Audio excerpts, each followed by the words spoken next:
Okie doke. Hello. Let's get this off. And there we go. All right.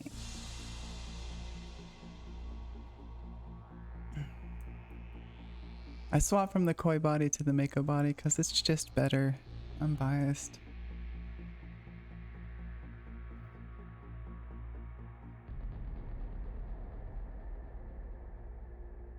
Ugh.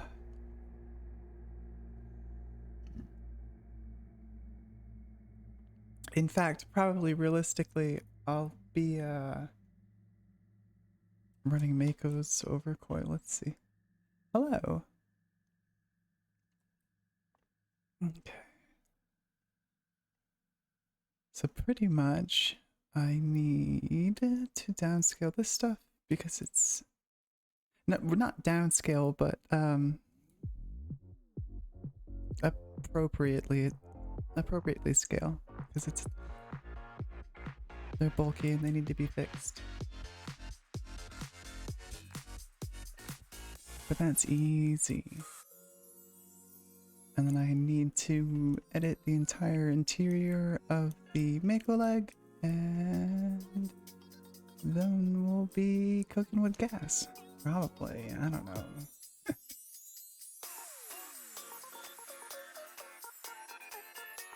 Little disc knees. I love these things. You don't see them enough.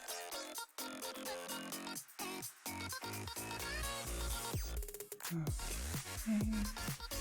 I do need that separate leg base. Where are you?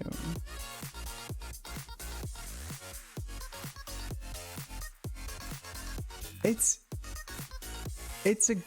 a good one, but it's good for like if this were a solid piece, but making it posable is a little bit tricky. Just from the kind of, if you've only got the one axis, or the one rotational axis of posability, you don't get a whole lot of actual backbend. So to combat that, you kind of make it a rotational point around here, and you cut out a whole like chunk in there that would cover that degree of rotation, so you get a little bit more bend to it, and then you get some, not the best slot, but you kind of do what you can.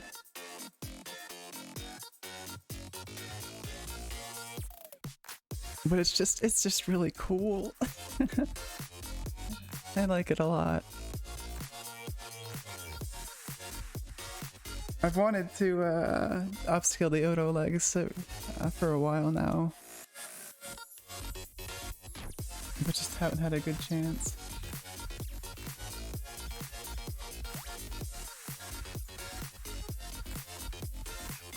Yeah, I imagine it would work pretty good at that scale. It worked pretty good for Eclipse and the Odonata, but they're all pre-posed.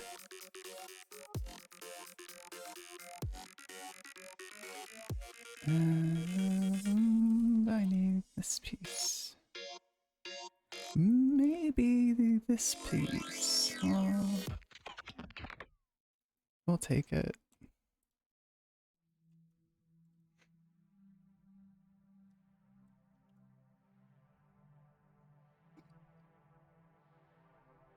Legs. A whole bunch of legs. In this instance, specifically, a whole bunch of legs. And then in this instance, torso and more legs. And this is what I'm going to be working on today.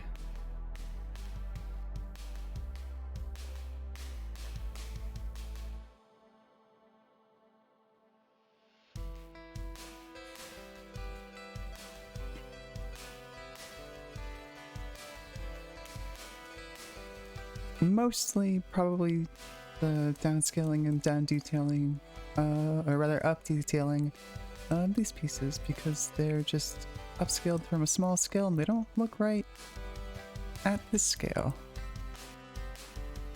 So I'll be remodeling a lot of this.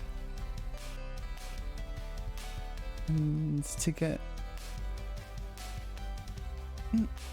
that to work right, I have to muck around with the interior details.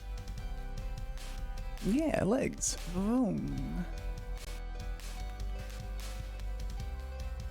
This one doesn't have any, so that's this guy.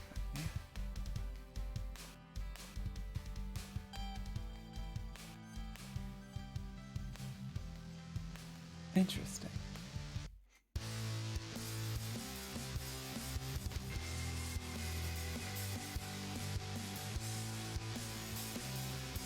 And with any luck, Fusion won't give me as much of a struggle as it was yesterday.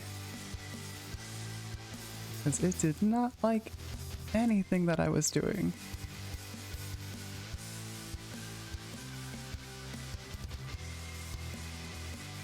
That's true.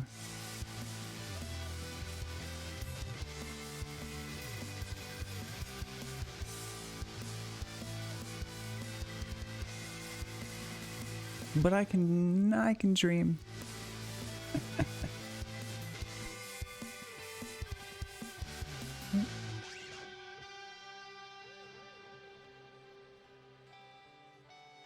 You know, we can get rid of the... Nope. We can get rid of you. Sure.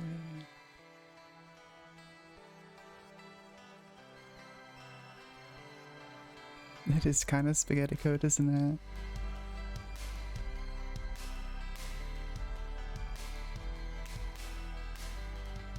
See, where is it?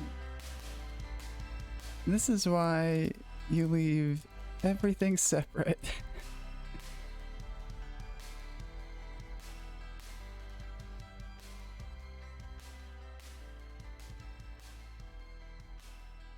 Right? Yeah, more or less.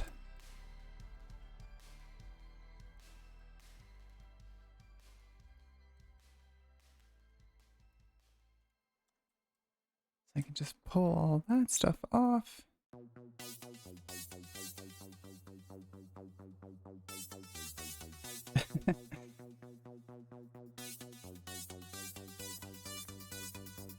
Yeah, it was kind of fun to include, unnecessary, but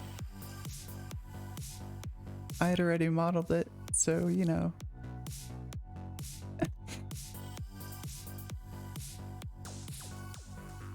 Where did that plate go?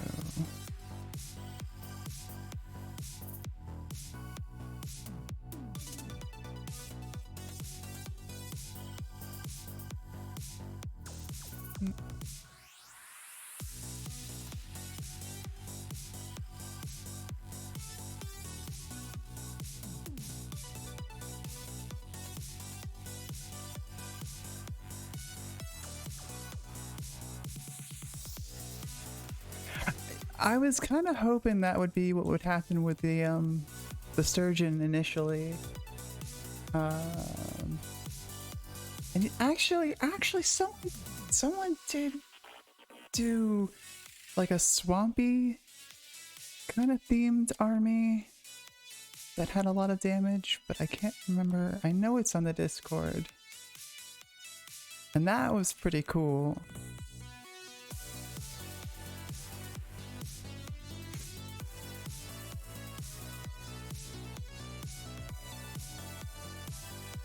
But I don't, off the top of my head, I don't think anyone specifically used the armor to convey battle damage. I could definitely be wrong on that, though.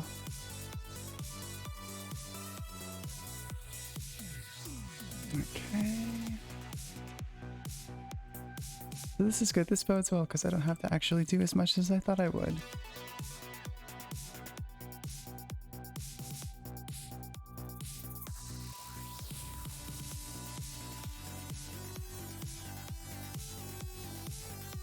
Yeah, exactly. I was kind of hoping people would do stuff like that, or do like a hangar scene. The problem that you kind of run into is you don't get too many diorama-esque stuff usually, which is kind of a shame. But it's kind of, it is what it is.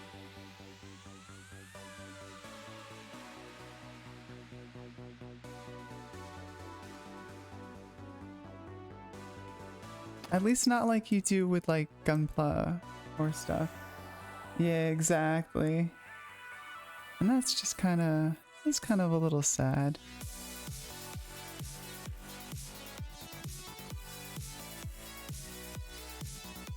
You don't need any of that.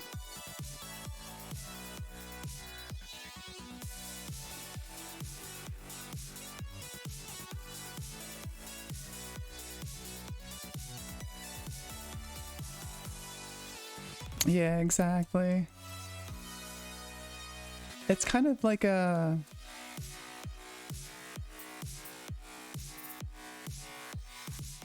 It's definitely an unfortunate part of the modeling for a game specifically. I do think that like with printing and whatnot, you're given a lot, not a lot, but you're given more room to kind of mess around with that space, but not too many people are used to that in the general hobby of this.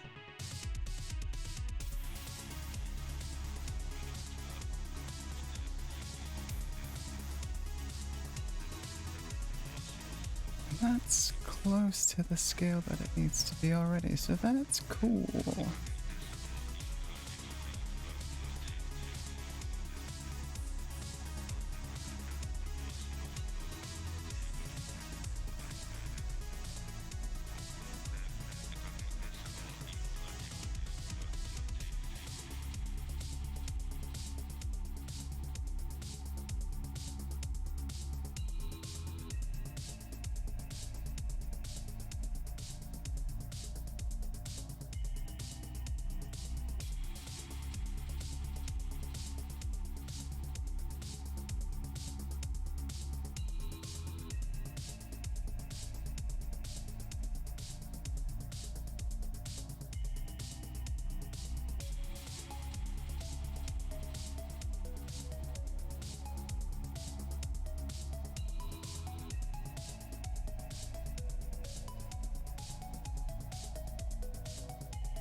Hate that.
Sketching definitely does kind of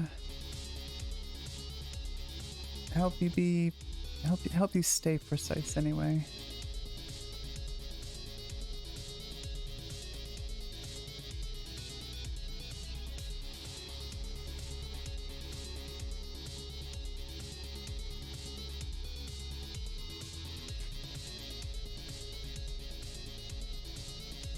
That's mostly why I don't like Blender. I can't hold tolerances there.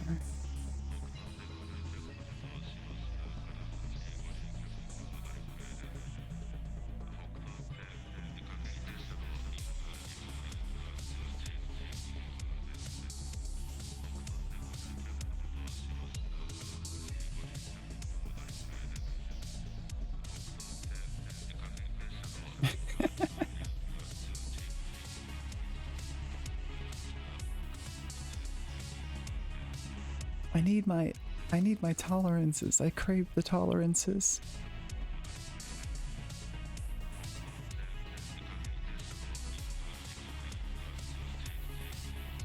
This can go.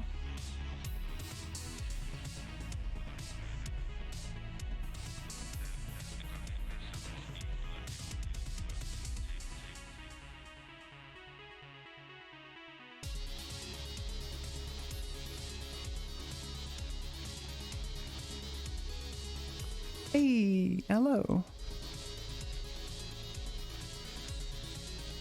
I am in fact currently streaming.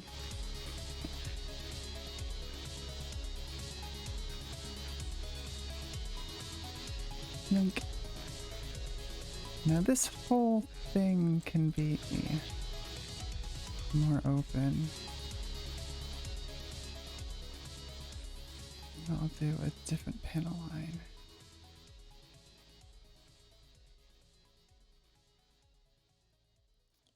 It's 0.15, right? Yeah.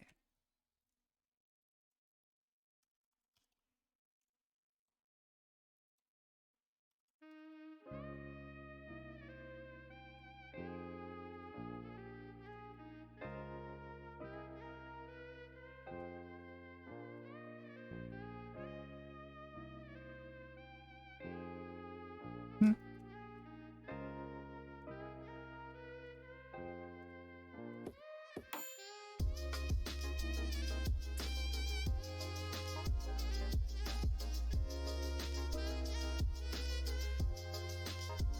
I don't really have a favorite per se. I am really enjoying Witch of Mercury.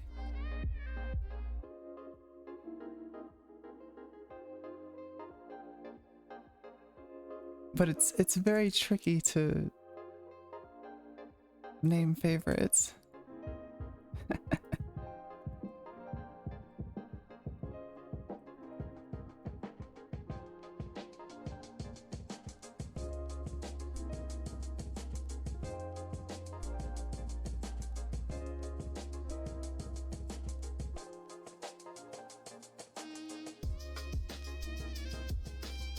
I think it streams on YouTube, actually. I could be wrong there, but I'm pretty sure.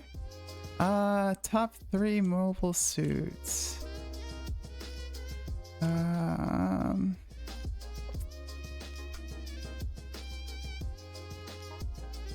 We'll go from the bottom up.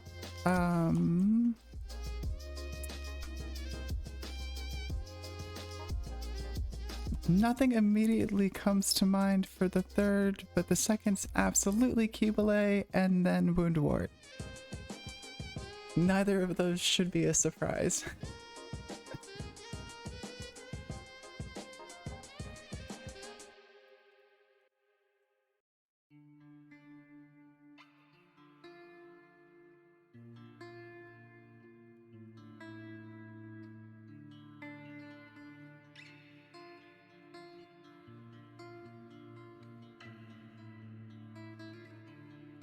Actually, this internal detail is unnecessary here.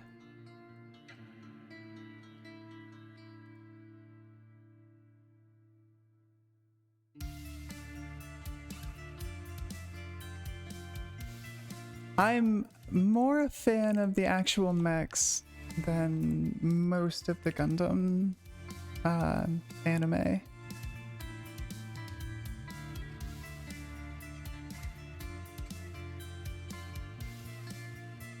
I think I'd put Barbados somewhere on that list, but there are a lot of aspects of Barbados that I don't enjoy. Although I could just put Ariel as third right now. But not the rebuild, because the rebuild's bad. I'll die on that hill.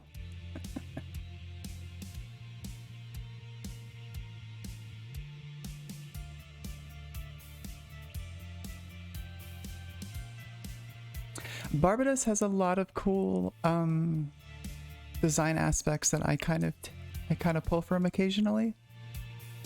The rebuild Ariel is bad because they turned a perfectly good non-conventional Gundam into a Gundam. And that's why it's bad. Ariel's design initially was perfect.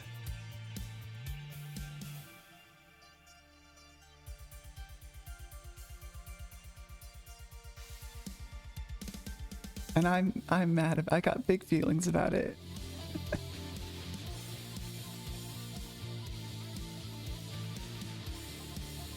Spoilers.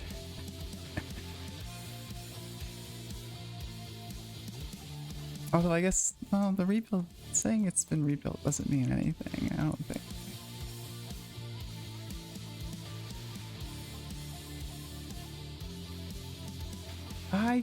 I guess.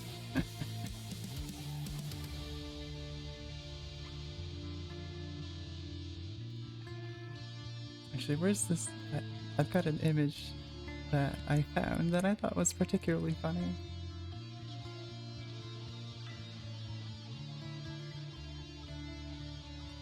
And it won't mean anything to anybody.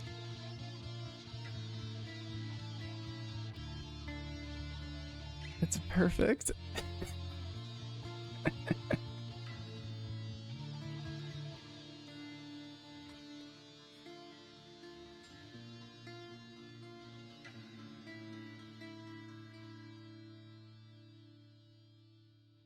It's all just Gundam, the traumas of war.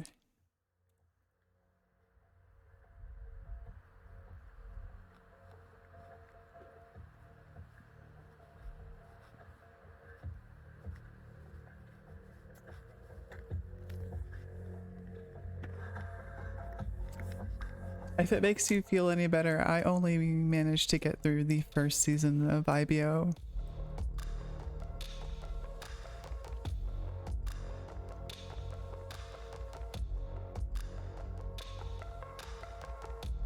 So much.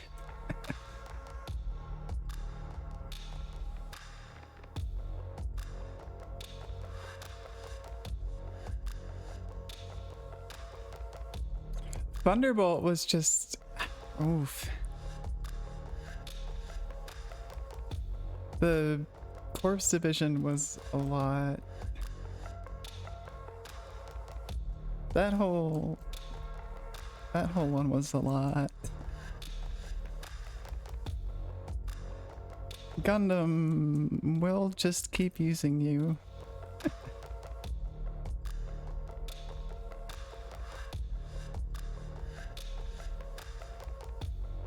You'll get in the robot one way or another.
Oh, uh-oh.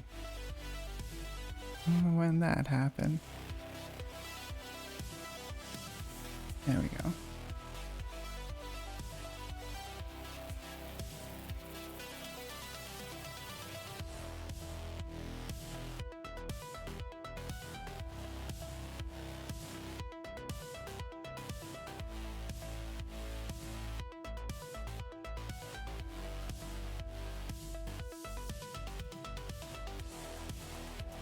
Yeah, pretty much. Pretty much.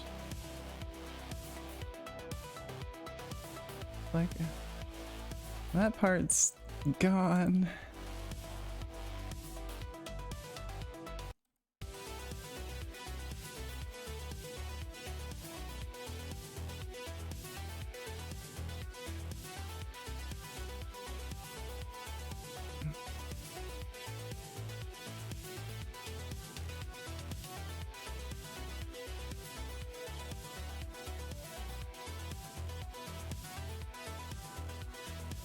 My hubris.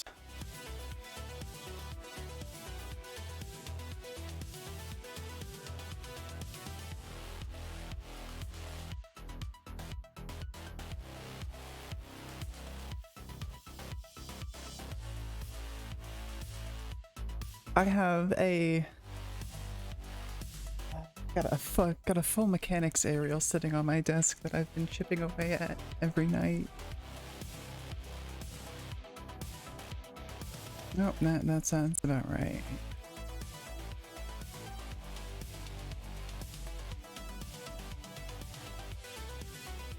I just can't sit down and just build stuff like I used to.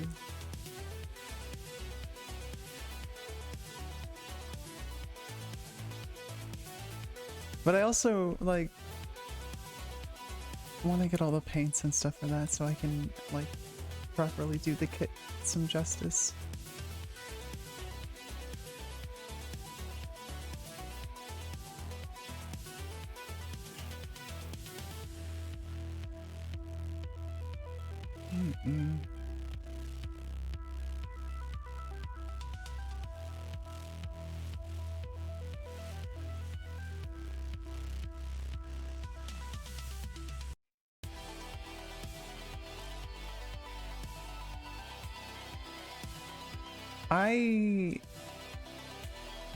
I honestly really lucked out with the FM aerial. The store that I usually get them from did a pre-order and ran out.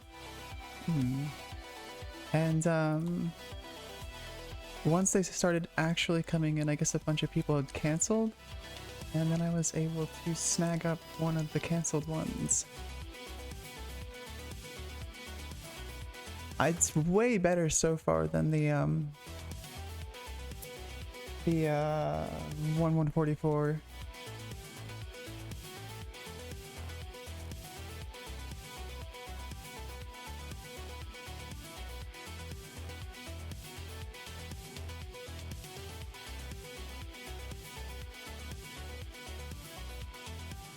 Even if it does suffer from the whole I don't have enough hands issue that I think the original 1144 suffered from.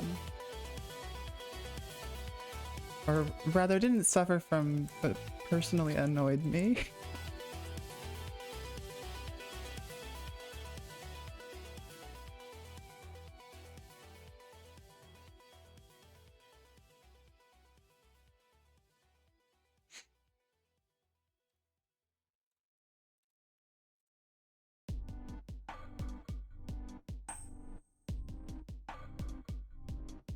But yeah, no, yeah, master grades are, they're, well, I guess it depends on the master, it depends on the master grade. I do, oh, you know what?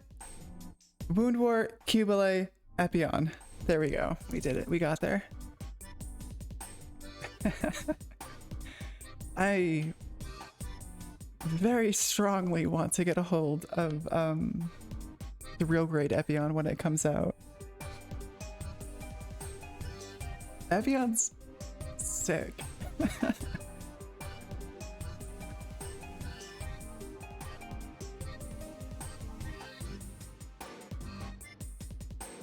Had the whole mobile armor going on. And it's just got good vibes. It's also technically, where is it? It's the outside of pieces for the wound wart.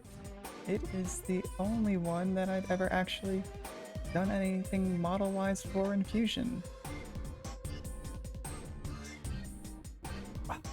In the day.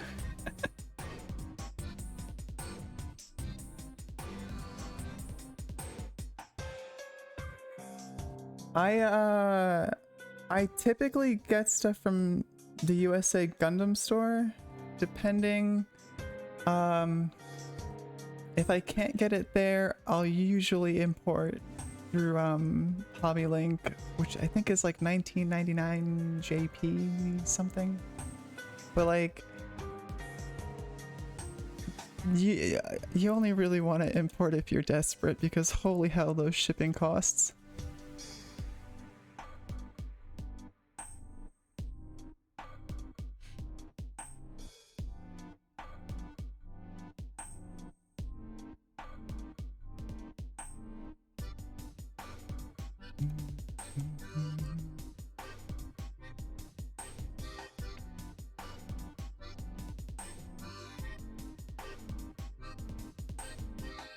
Okay, that definitely does need to be thickened up a little bit.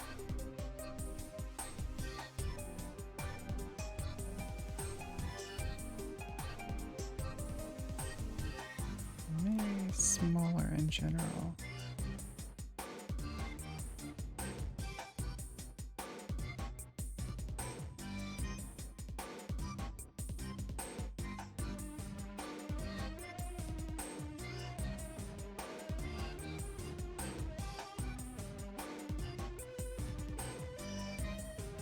Oh, Kotos. Kotos is another one. That's K-O-T-O-U-S. And that doesn't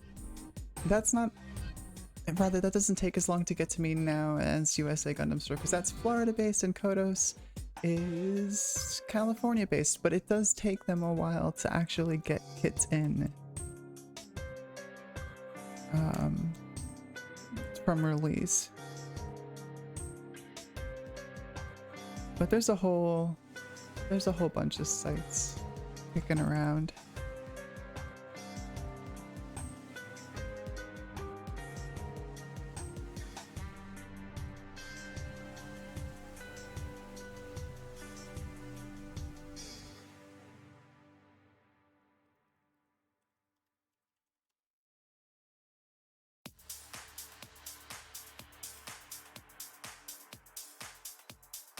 Oh, that would have been convenient if I was still in Jersey.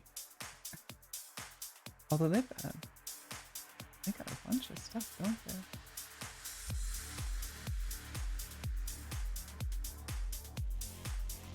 Holy crap, they've got Lifrith in stock. That's wild. I haven't seen that in forever. That's dangerous. That's what that is.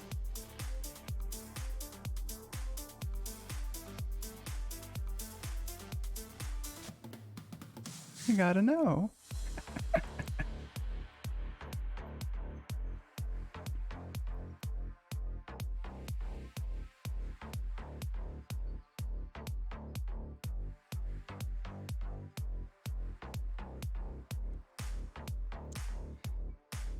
Okay, so we need a connection piece for this.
You know what?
Research is research.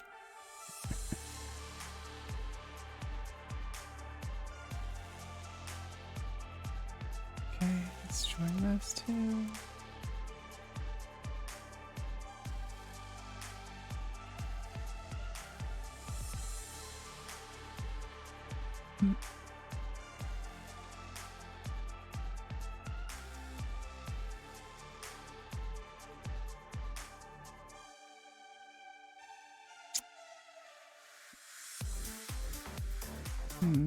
The fact that you won't do that's kind of weird, but alright.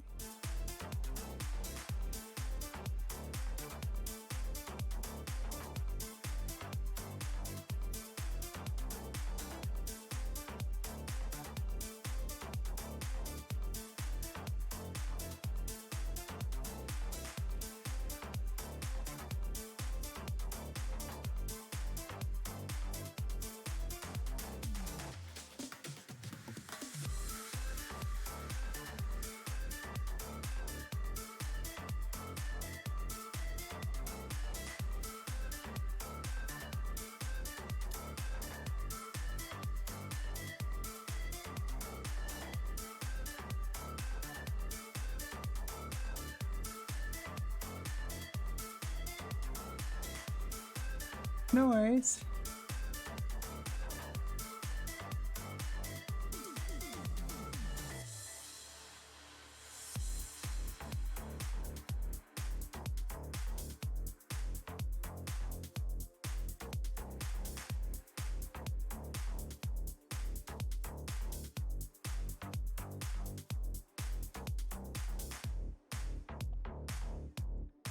Good luck with the modeling tomorrow. And thank you. I think they'll be pretty cool.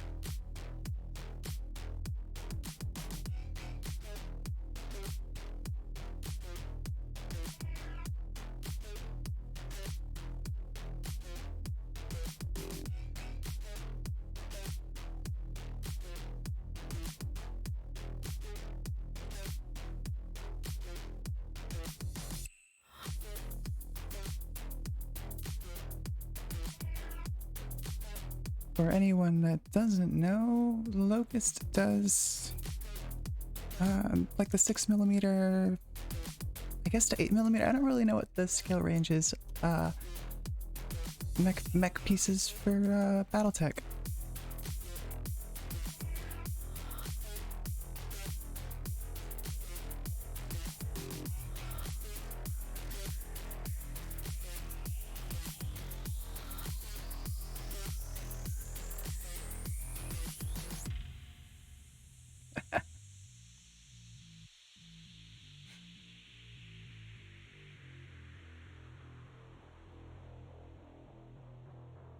I've slowly just collected a whole bunch of artists.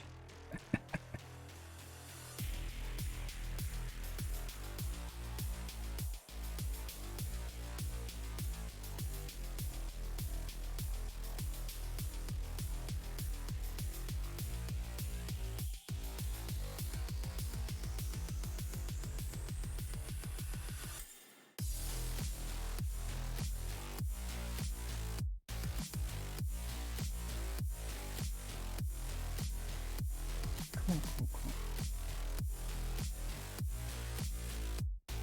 I don't actually know anything about Battletech.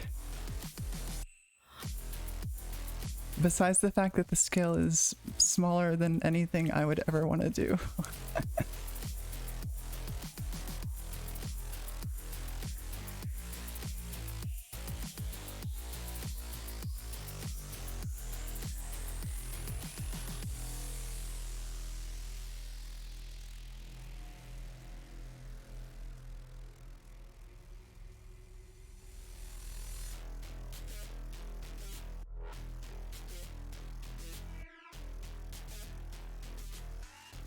I do know that it is probably more of a niche than this.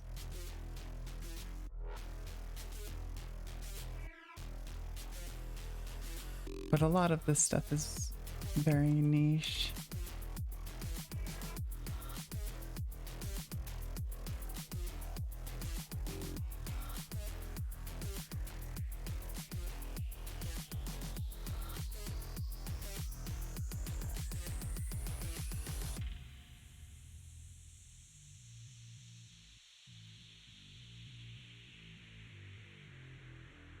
Would you consider some of the Armored Core designs to fall into that design ethos?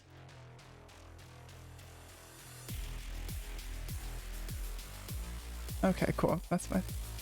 And I've got a pretty okay grasp.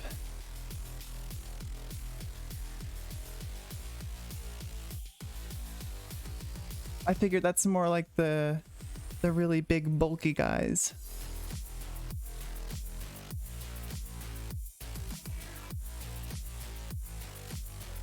Versus the more kind of like skinny and lithe ones that they've kind of been teasing a little bit that I'm very excited for.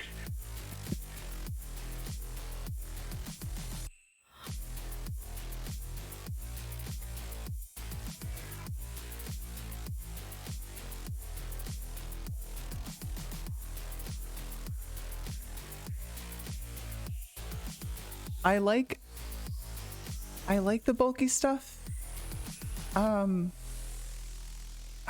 I don't think I could ever model it. If that, it's a very, I don't want to say like a bizarre departure, but it's very much a departure from my usual stuff. Although it would be kind of like a neat challenge.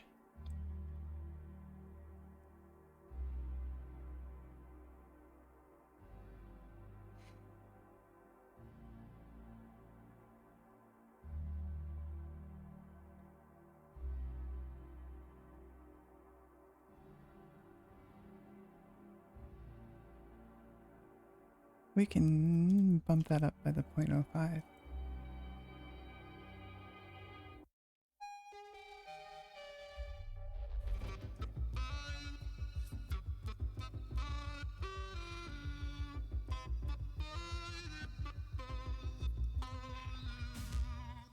I'm trying to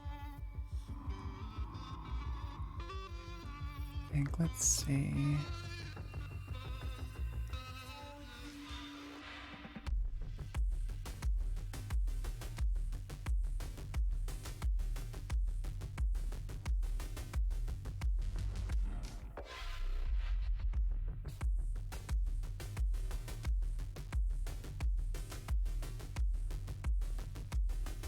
Yeah, the less people-y stuff. Sometimes, not all the time.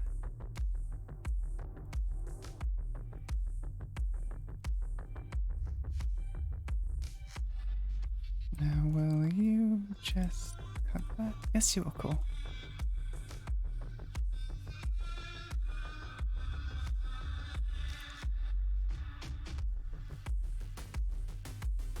Mm-hmm.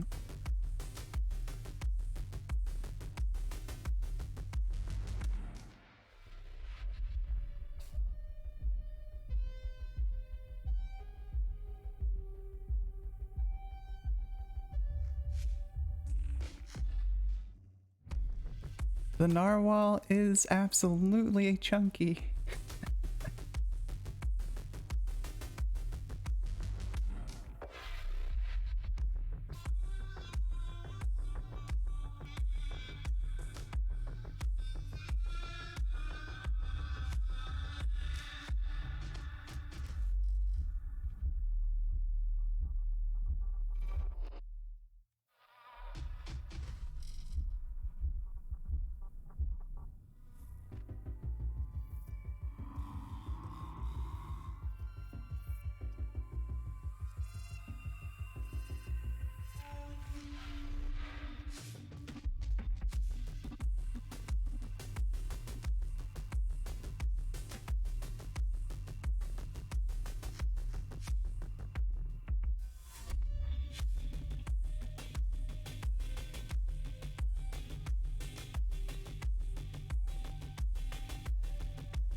Oh, 100%. I'm very excited to actually start working on that project in earnest, more so than I already have.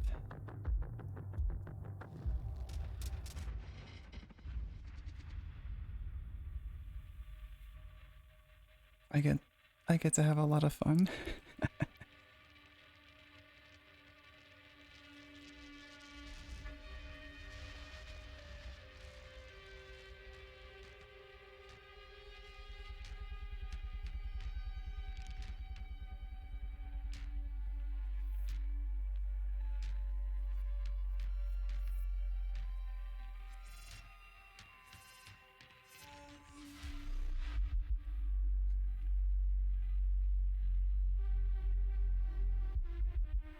And like I'll make a big whole post about it probably on the Patreon eventually. Excuse me. That it's like kind of like it's a little bittersweet, but I think it'll be pretty fun.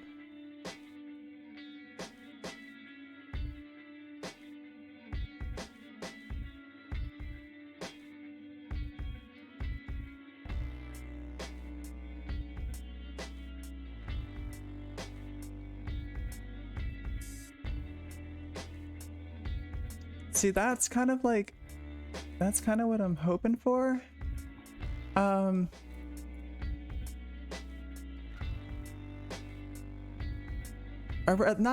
Not hoping to convert people to the aesthetic, rather make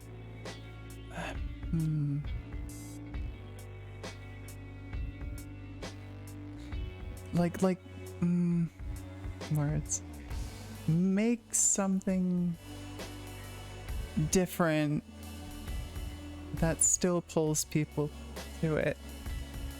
A big thing I've noticed with I'm trying to think of how to word this. Like proxies in,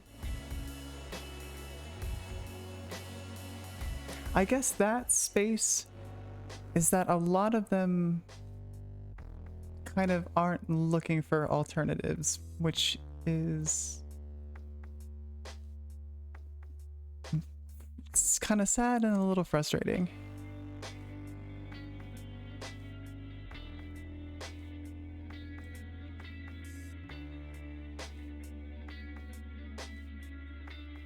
but it's just kind of it is what it is. And I've managed pretty decently with the fish mech stuff, so I'm kind of hoping that stays the course.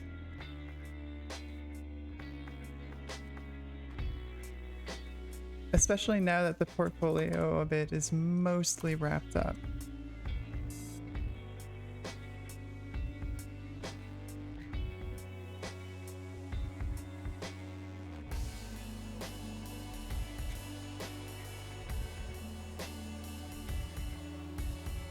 There's a lot that I like about them, and then there's also a lot that I dislike about them.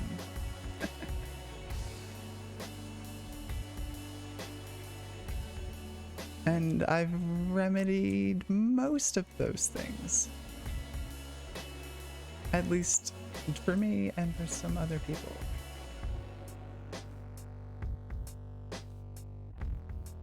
We got 35.045. We need to go 0.01.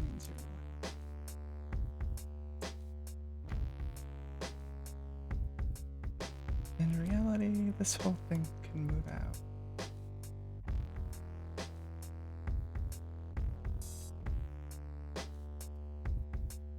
Yep.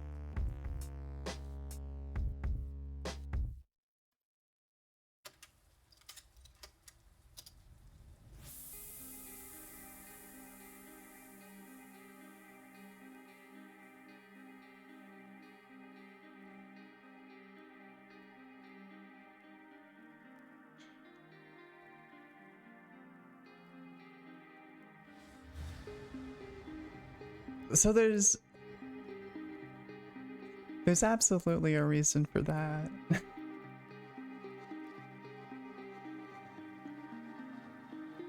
Or rather, I don't know if conspiracy theory is quite the right word. Rather my best guess. So with a lot of like GW's models, so I could say that, they're not, or I should say they're artists. They're artists to my knowledge, and I could be wrong, but I'm pretty sure I've got most of this right. They don't take people on to work on specific lines, rather they work on a whole bunch of different stuff. Like there is no single Eldar modeler or single Nid modeler, although there's a lot of consistency in the newer ones, so maybe they had a consistent team working on them. But because you don't have a consistent set of people working on the models, they kind of vary. And there are arguably some constraints you have when considering like actual physical mold making, like undercuts and stuff, that you don't really have to take into consideration for 3D printing. But it's a mixed bag. But that's kind of like my working idea, is that they don't have any consistency because there's no internal consistency. No one is working on a specific set of things, rather they're working on a whole bunch of different things. Which is why there's a lot of internal consistency to the fishmech stuff, because I'm the only one working on it, and I've been doing it straight for almost 3 years.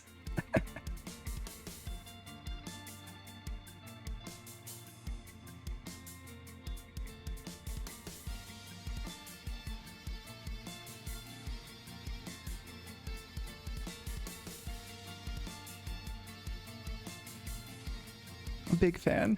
I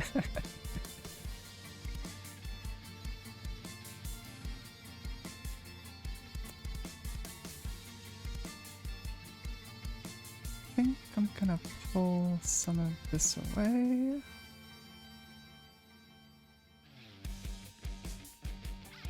It's all about those tolerances.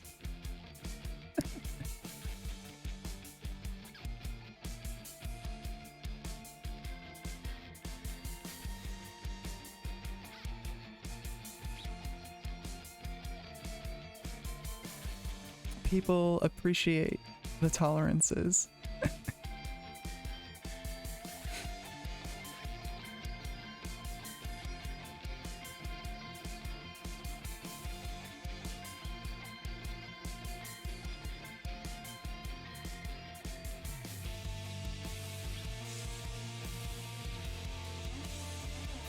Now I need to pull this in.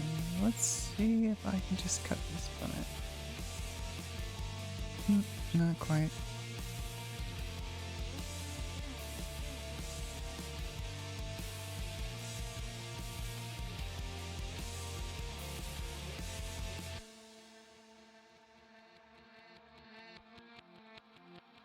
See, I know OPR exists because a lot of people in my Discord talk about it all the time. But I've never actually had any experience with any of their models. But that's usually because I don't print anything else.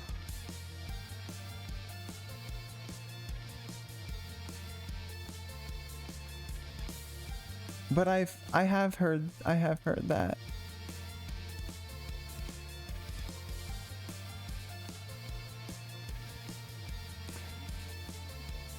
Getting back into the printer game.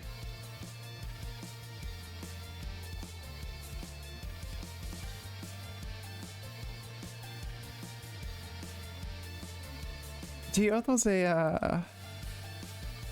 a good release. I'm really quite pleased with that. I think the only thing that I would do to it is add more leg poses. But that's a small thing comparatively.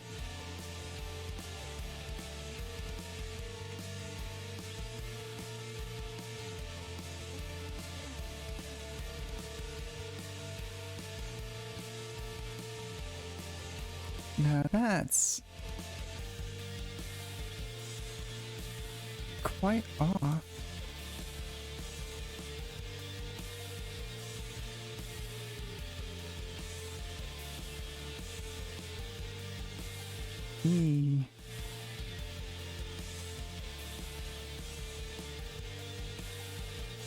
Tolerances are important.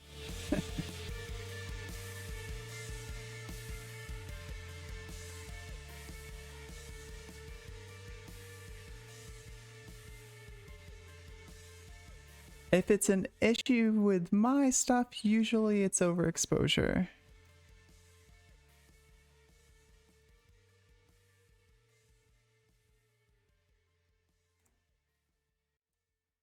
Pretty much, with like some exception geared towards like the vehicles, everything should fit with like the tiniest bit of wiggle room. Oh. Disregard.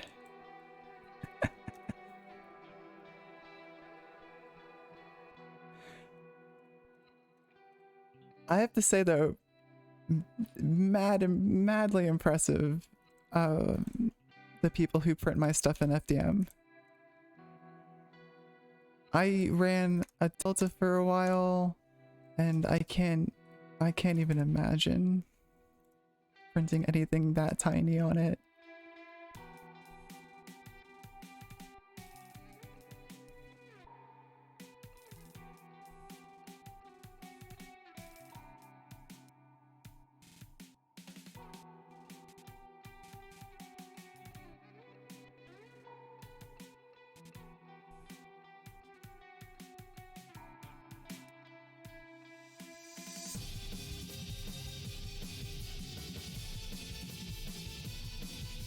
Okay, cool, that's what I wanted. But have that little gap. It's a thigh gap!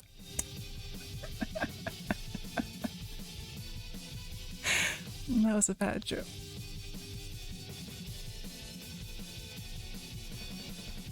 I stand by what I said.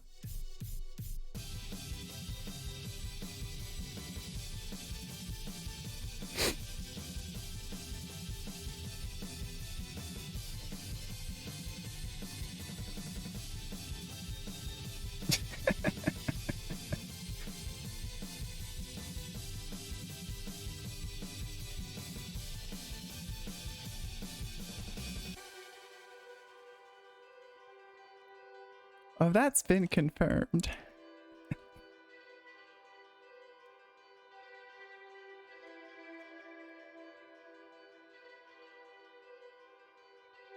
Actually, I'll get done chamfering this piece and then I'll pull open that one koi file.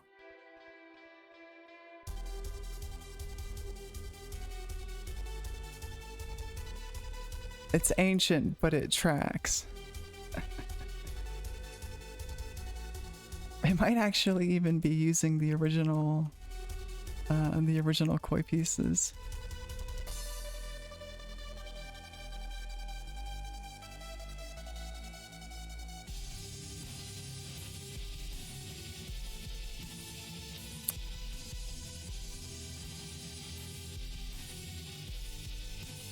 That's actually pretty tricky because some of the people in the Discord have done some absolutely gorgeous stuff. Off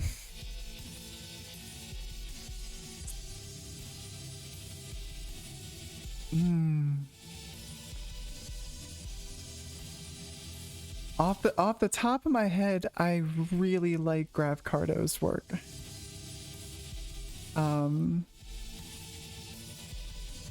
He does a disgustingly good job of making things look grimy and kind of...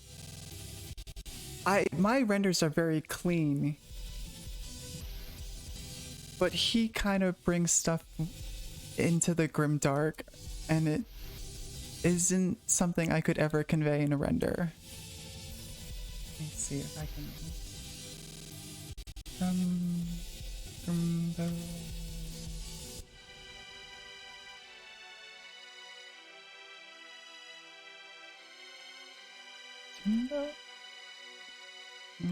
Grab. I'll have to actually go into the showcase. One sec, let me find it.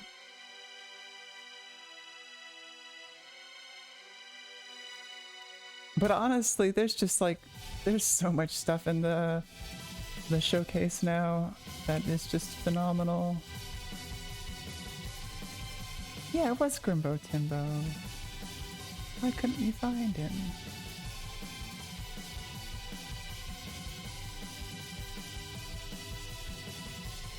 Well, that's just a lie.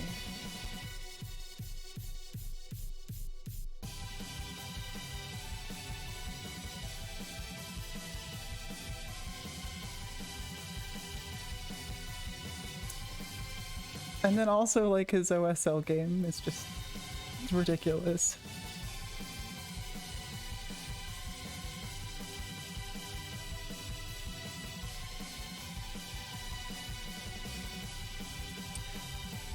Let's see.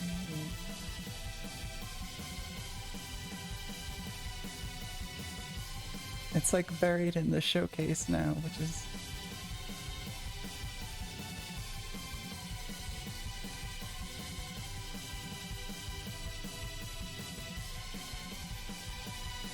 He did stuff like that.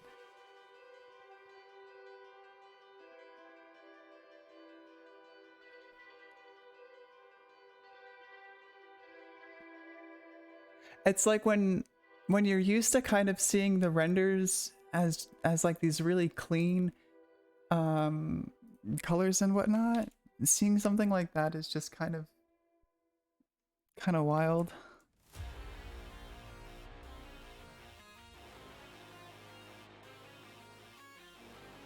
I think he's Grav Cardo on Instagram. In general, his stuff is fantastic, and the fact that he found my stuff and then did stuff with it, it's pretty cool.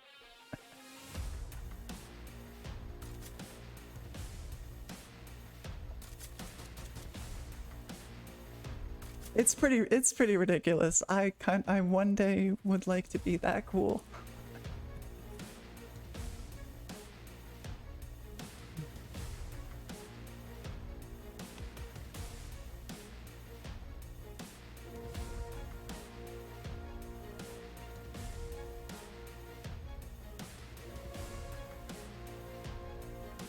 I think I want to add.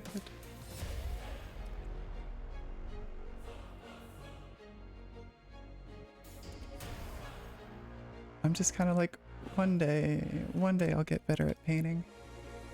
Or rather, I should say one day I'll start painting.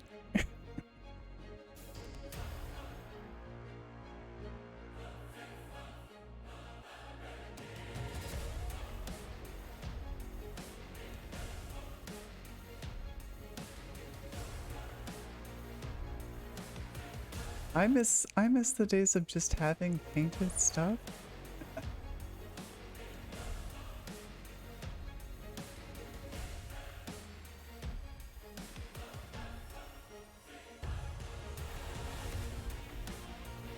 On the computer, maybe.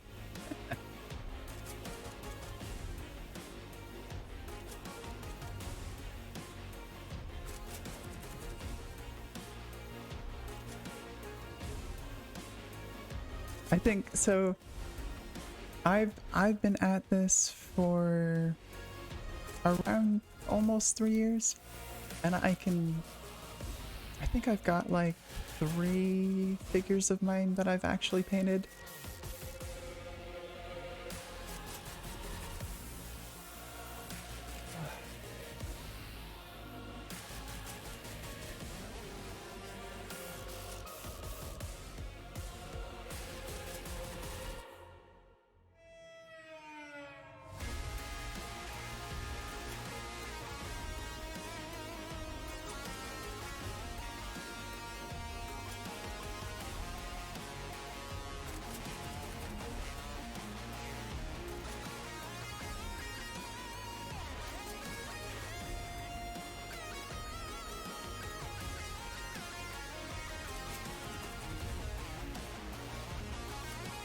I don't know. Well, I'm not. I'd say I'd put myself pretty. I guess strongly in the tabletop grade of stuff.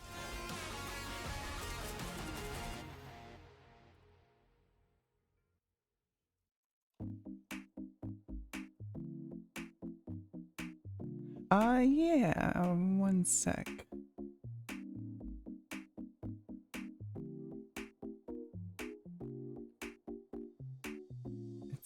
It's in the showcase somewhere. There we go.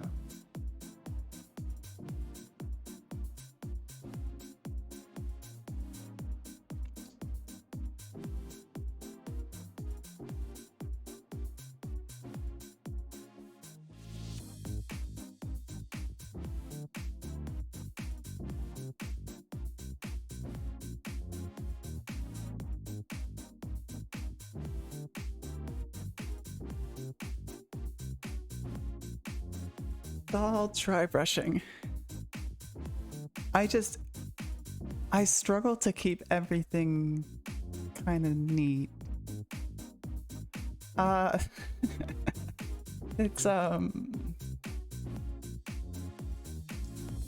It's folk art, like craft store acrylic, I think is the brand. Let me see.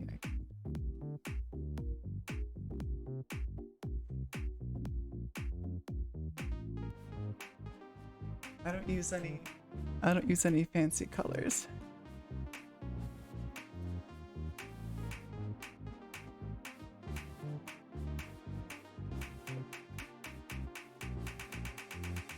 Yeah, it's like folk art or Americana. You can usually find them at like any craft store. I want to get like better paints, and now I've got an airbrush set up finally, and I want to like get a little bit more into it. but it's one of those things where you say you're gonna do it and then you take forever to actually do it.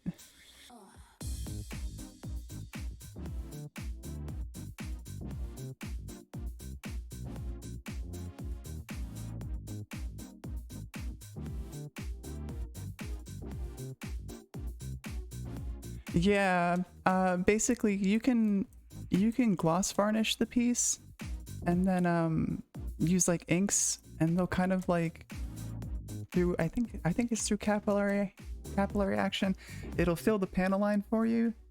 And then once that's dry, or not dry, you can usually, I don't know if you use like a thinner or something to kind of like smudge the excess off, and then you matte coat everything.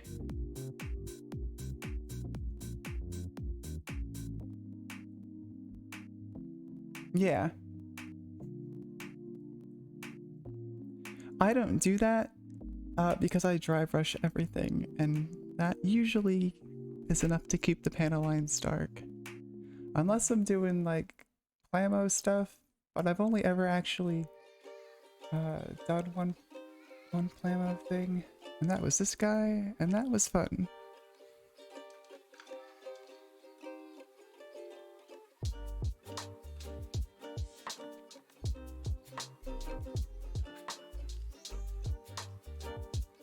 Good old Storm Pure.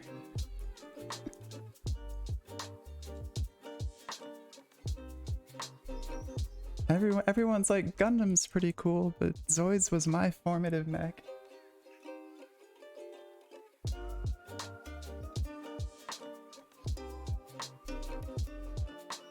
That's all Rattlecan. Rattlecan and matte coat, because I didn't have anything better at the time.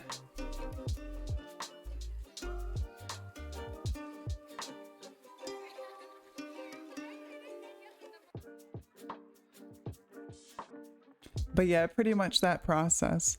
Gloss coat colors as a base, do all the panel lines, get rid of the excess, and then matte coat everything.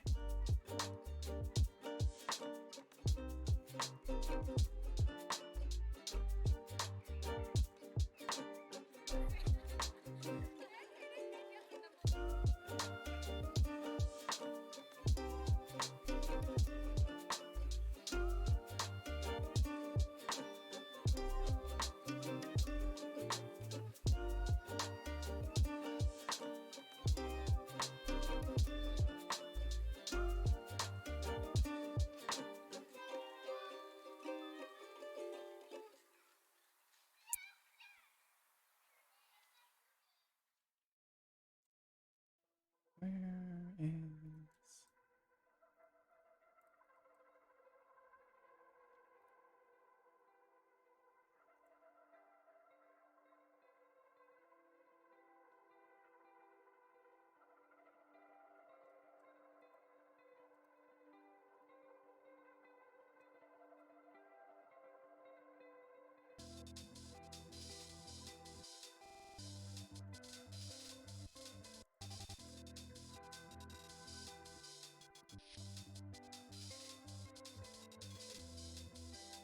Too thin coats!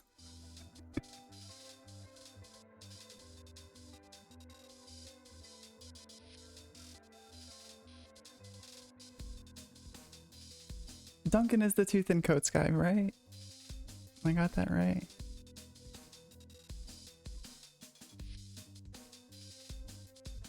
Okay, cool. That's what I thought.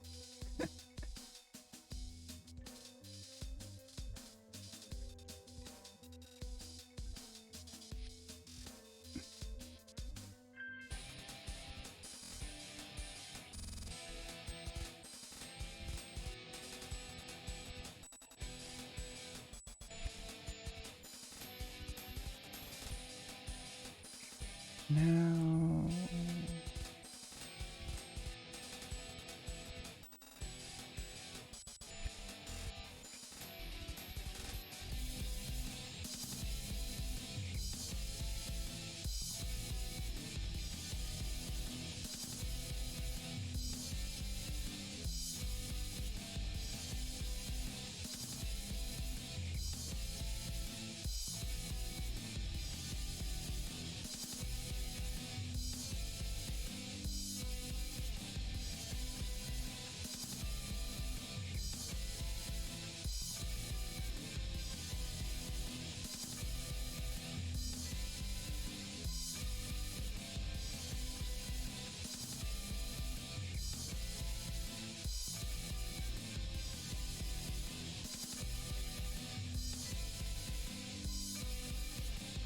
I am at the moment definitely looking for paint wrecks.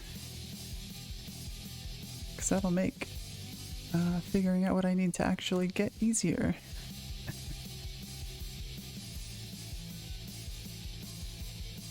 Let's see. Orphans.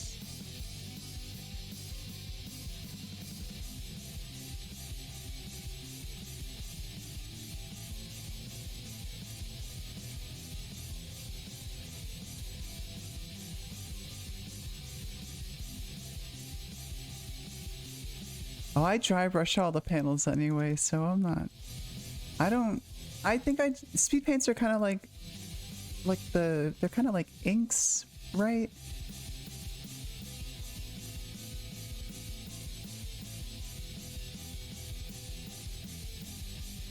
I I remember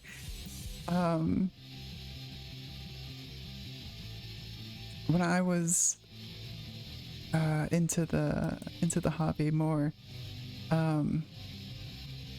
Yeah, the big thing for like rapidly painting stuff was using stain. Or rather rapidly painting like organic things was like using stains and dipping models. And I don't think that's held up.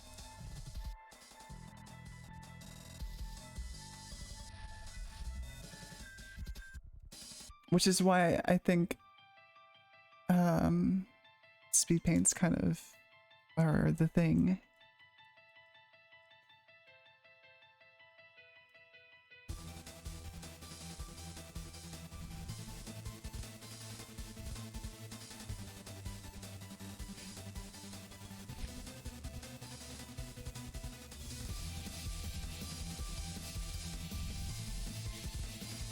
That's a technique that I wouldn't mind trying to learn.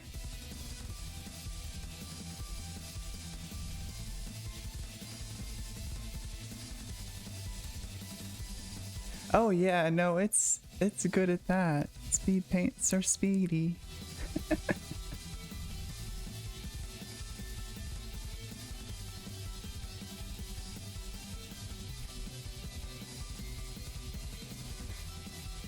Okay, let's see if I can just do this.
It's definitely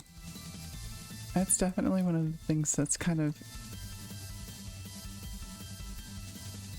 besides just time in general, kept me from working on stuff like that. It's just, you need so many models, and it takes so long for me to paint them.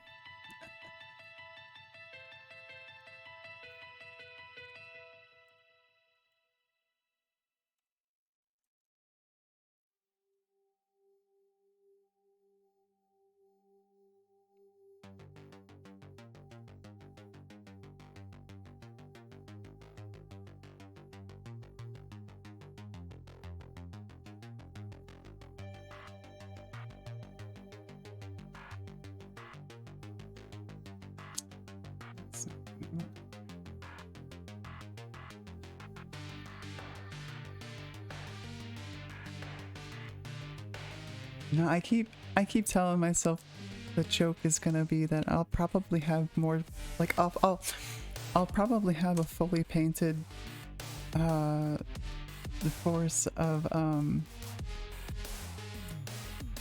void crafted before I actually have a full set of my mech stuff.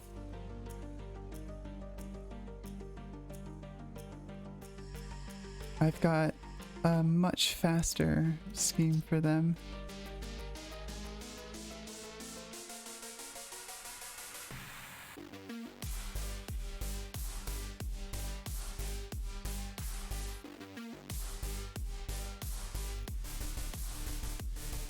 No, for sure. The bio stuff, like organic anything is so much easier to paint because it can be dirty. It doesn't need to be clean or neat.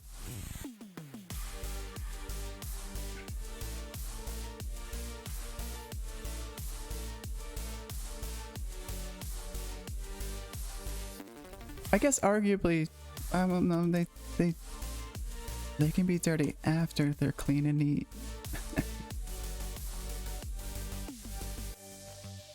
That's how I felt when I was painting my nids. Very easy to do the Leviathan scheme.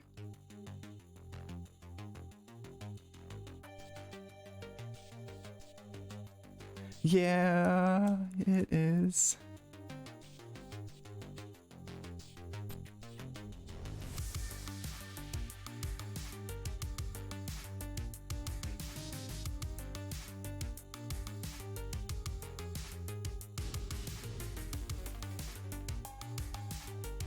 It's like the tank gets to be dirty only after it's already clean.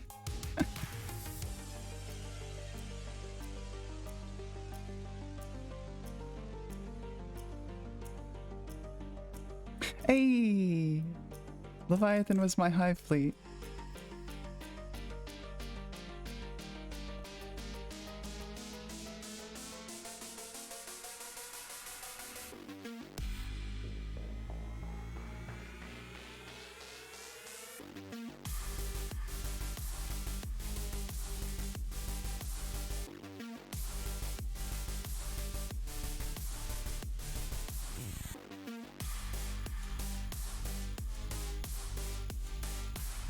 But that was the back and forth when it came out.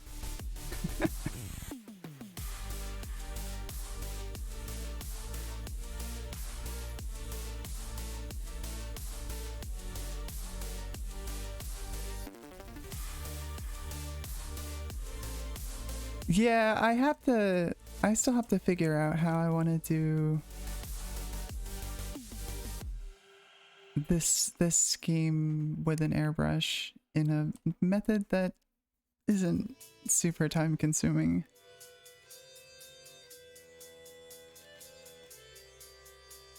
It's a struggle.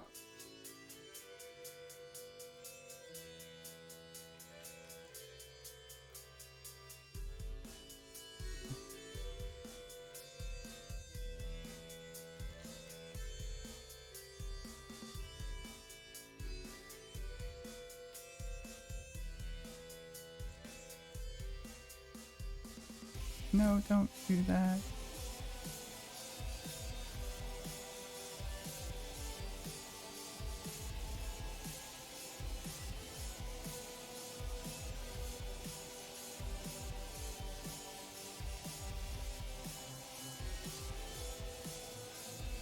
I am really bad at explaining why I do the things that I do in Fusion. I am not a very good teacher.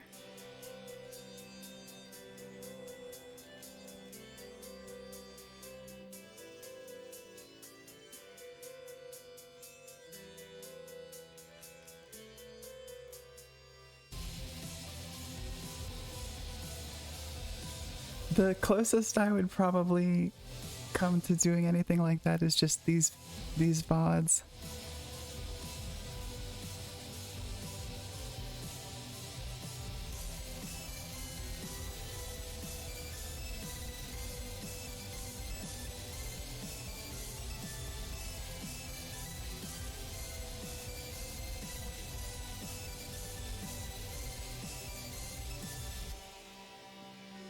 It's like one of those things,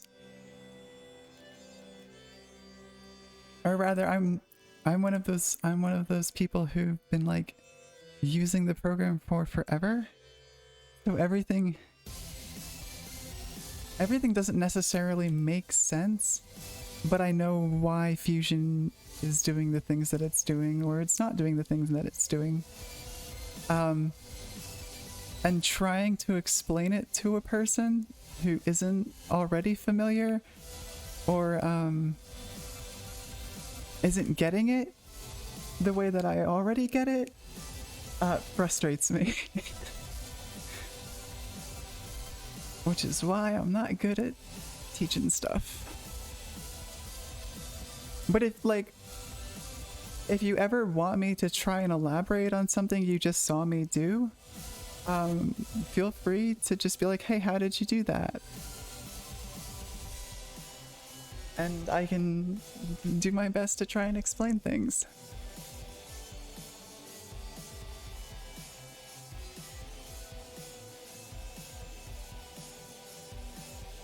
Fusion's red dress is a glitchy mess.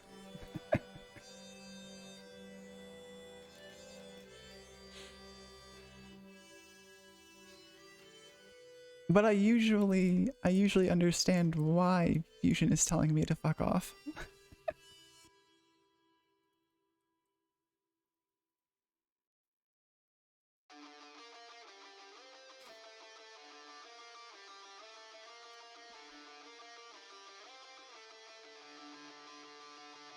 Although sometimes it's still an enigma.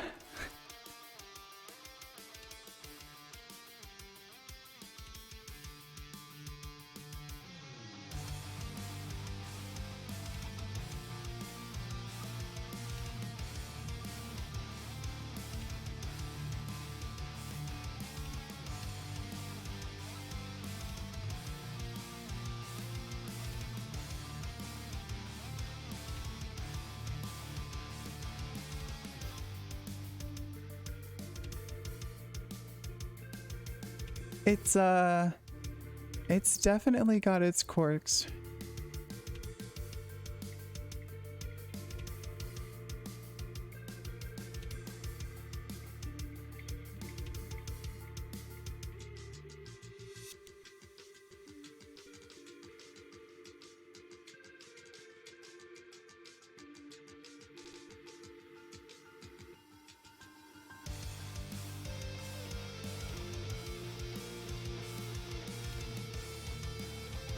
I might just...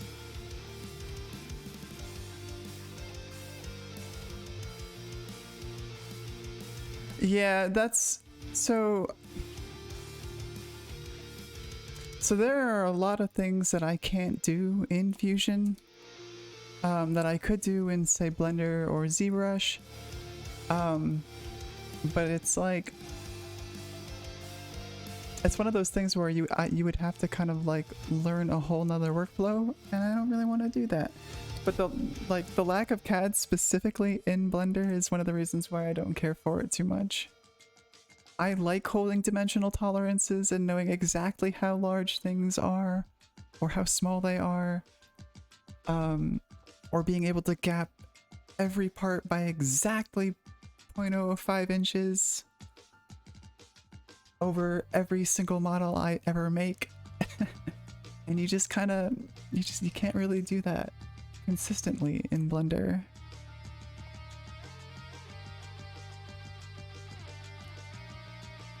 Also, Vertex modeling hurts me. It hurts my head. I've done a couple projects in Blender, and that was enough for me.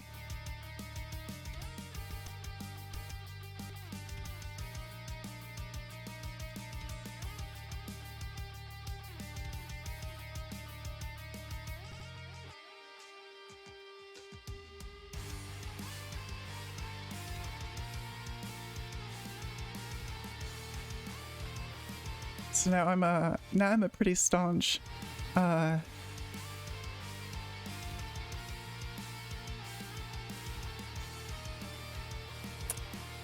Trying to think of the words. If I can force fusion to do the thing, I will brute force fusion into doing the thing.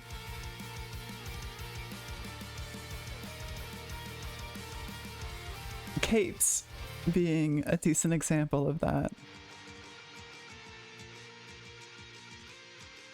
Although that was mostly me not really wanting to learn how to use the form tab.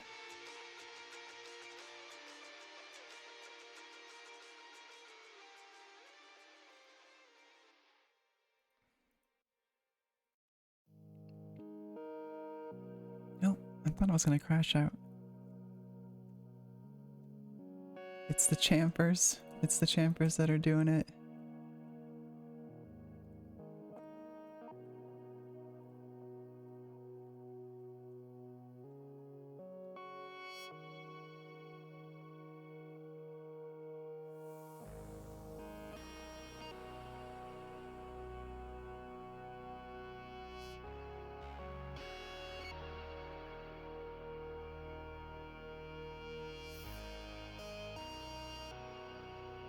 Keep... Oh. I do know some really silly workarounds.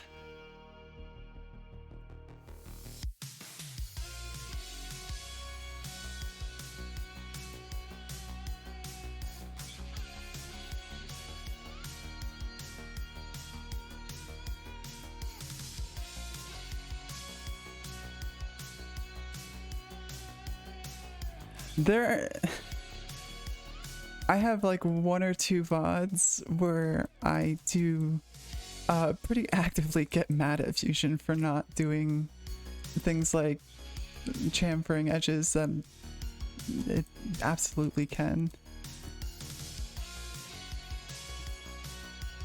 Yeah, no, but usually in Fusion, if you're having an issue with a part that has chamfers or something, the issues because of those things. Almost 85% of the time. And by simply getting rid of the chamfers, you'll fix your issue. So yeah, quite literally uncutting corners. Now I need...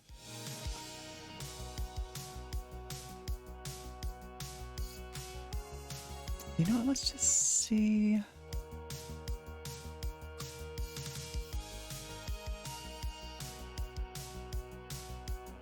Get rid of you.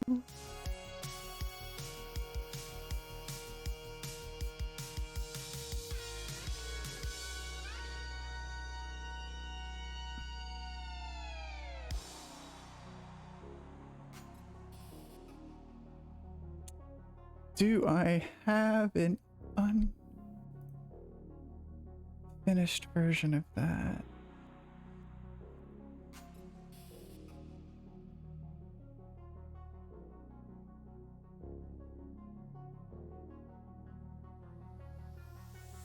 Fusion's drawing's not too bad.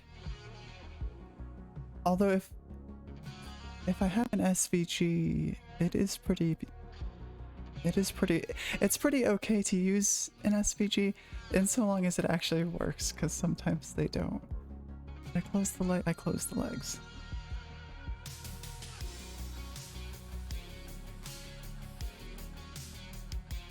But I've also been drawing in CAD for almost... Is it a decade? 10 years? Yes, I've been... yeah.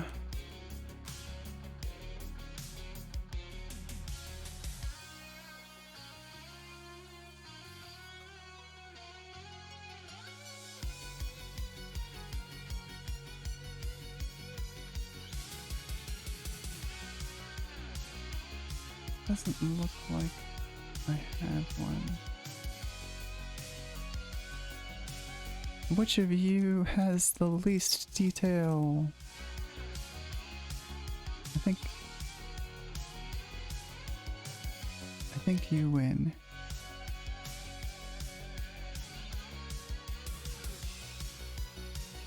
CAD is, CAD's my jam. It's my weapon of choice. Before Fusion, it was Inventor, and before Inventor, it was whatever whack CAD program my high school had.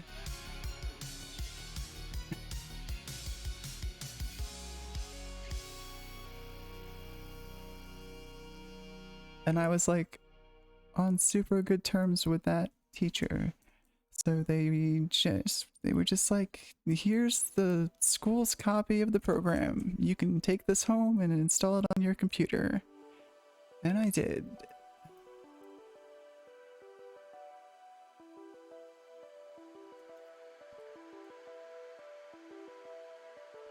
Drafting is drafting.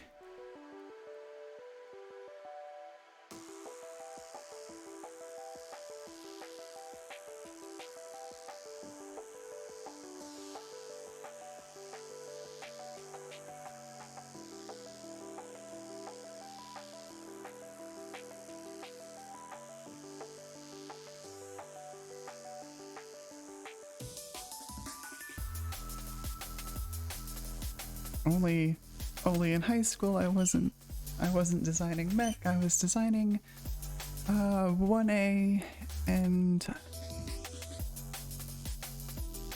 no, it was pretty much just 1A yo-yos.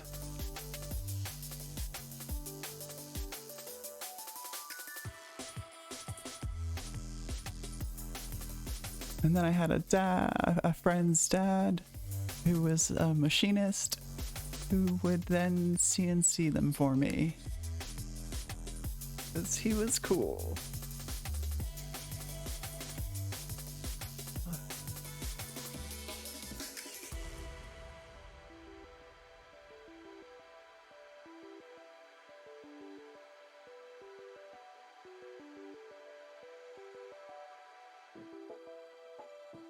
I got to grow up doing a lot of really weird, eclectic stuff.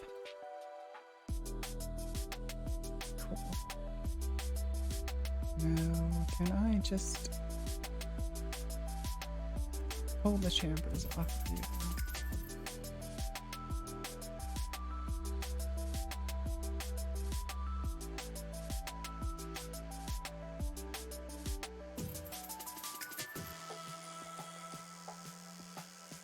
And that was like peak, I guess like peak yo-yo heyday was about when that was. So it was cool because I got to talk with a bunch of like kind of established machinists and whatnot in that scene. Oh shit. That just worked.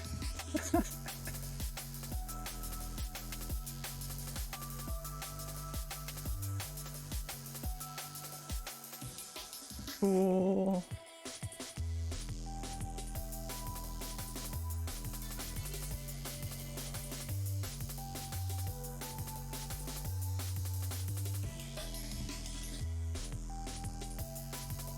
All right, now I can pull that piece off of this.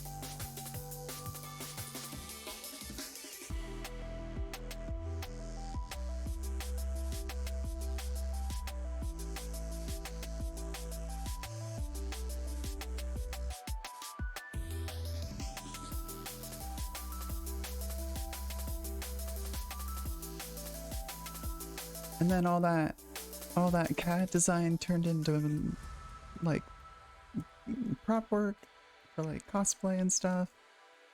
And then that kind of shrunk down into some other things. And then eventually it turned into mech. And now I'm here.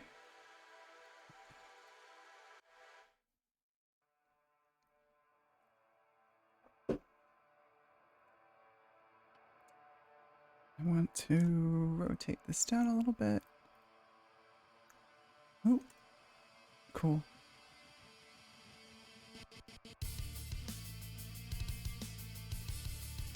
Hmm.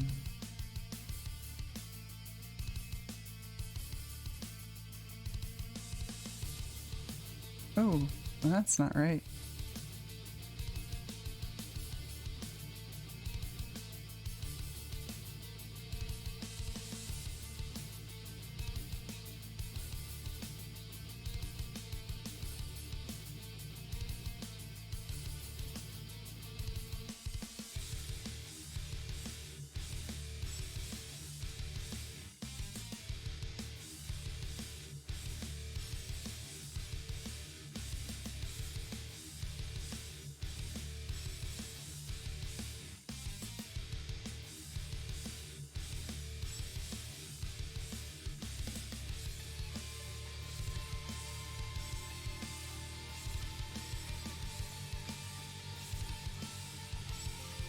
It's also not really centered anymore.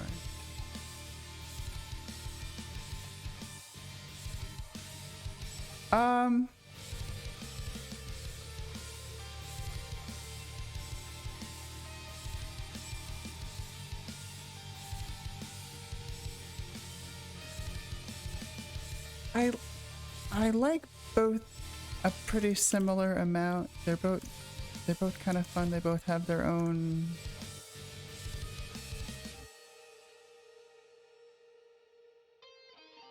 Why is this like this?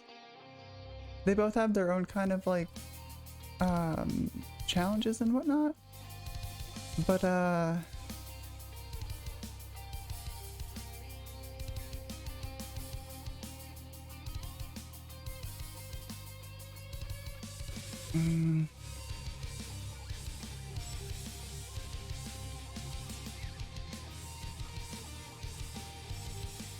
it's Max more fun, yeah.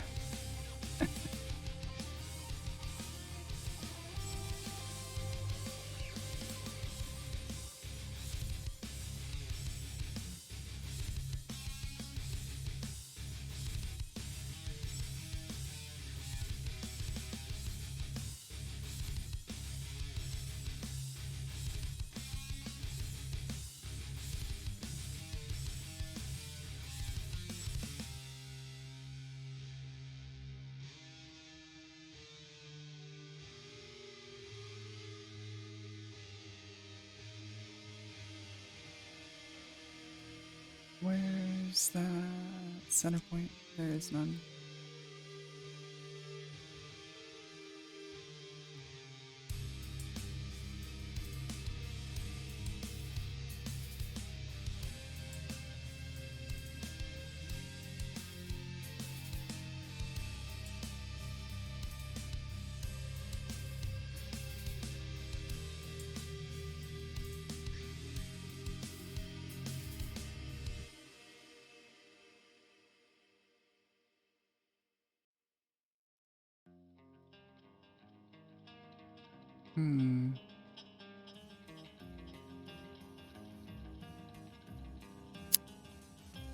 Are you centered?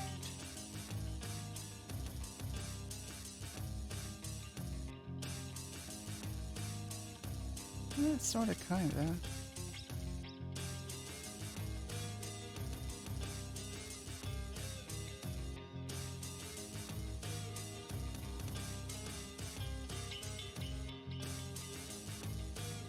No, you're fine.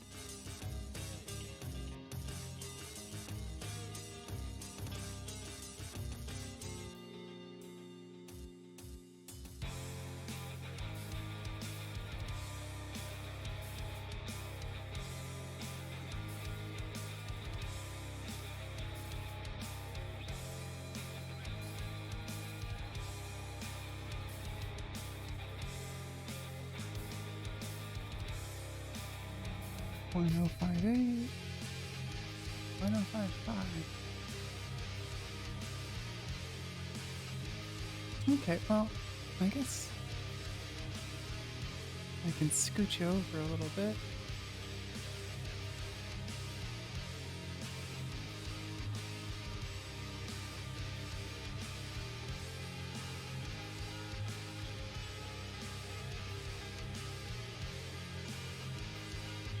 917.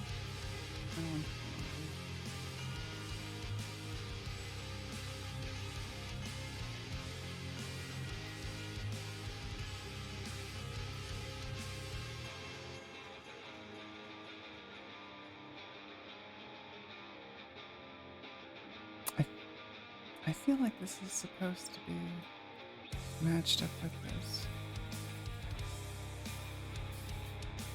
Oh, maybe not.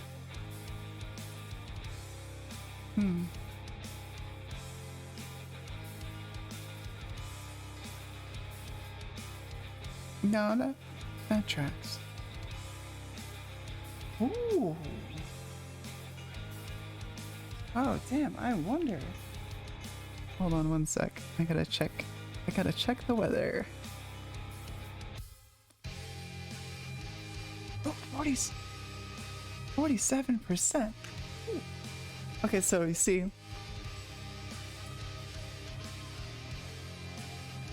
it doesn't rain very often in New Mexico, where I'm at. But when it does, it's a lot.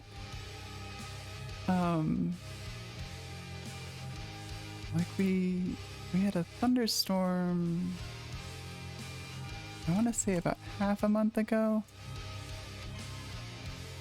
What part are you? Oh, you know what? And there's like, so in Jersey, you had like hills and stuff to kind of absorb the sound of thunder and stuff. But there's like nothing out here to kind of absorb that sound. So when it's like thundery and lightningy, it's very loud and very good. That's right. Okay.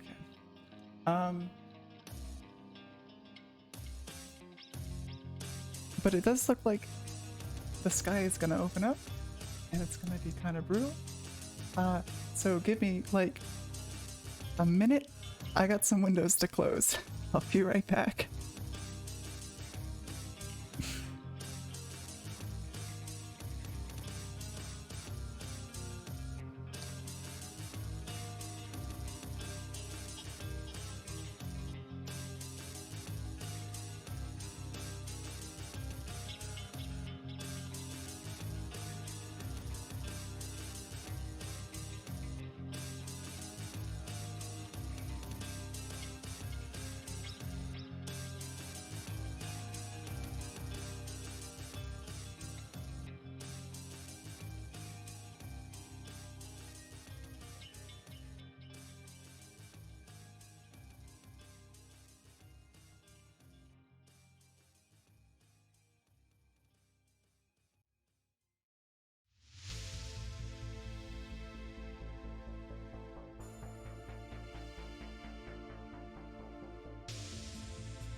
Okay.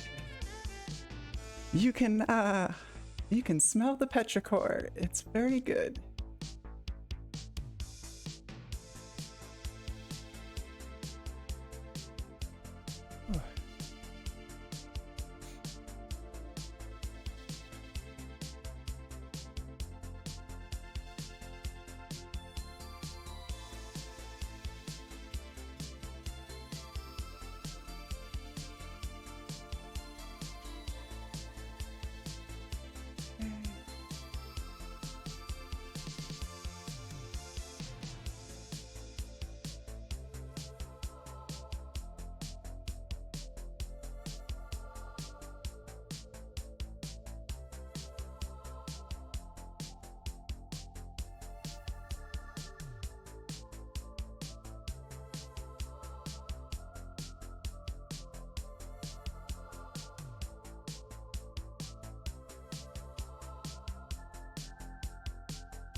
Now, I'm pretty sure that I won't lose power or anything.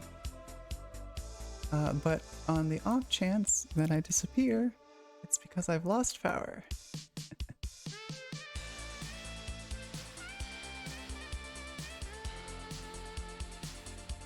Oh, I've got...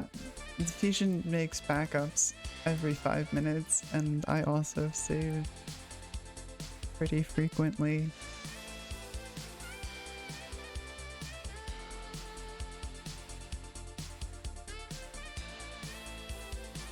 But you're not wrong.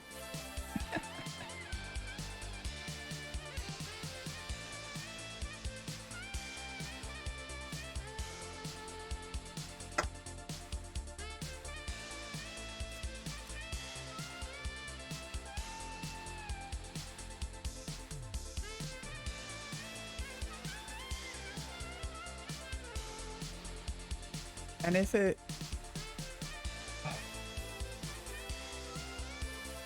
Excuse me. If it... I have a UPC? APC? UPS, that's what it is. I do have a UPS. It's not that great with this particular tower. And I really should get a new one. That is.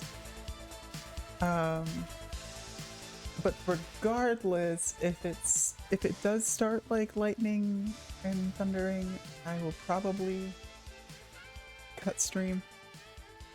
1, because I want to enjoy that, and 2, because I don't really like having my tower load during an electrical storm.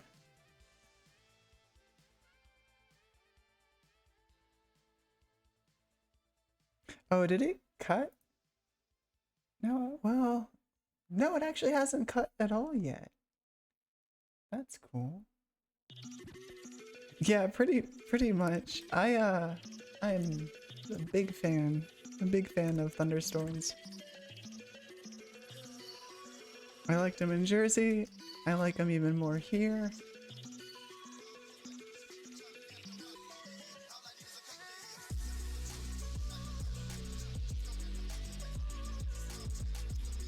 I wanna beef this connection up a little bit because it's not that great.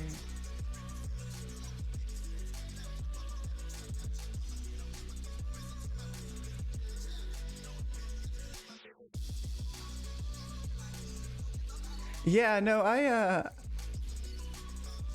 moved pretty far.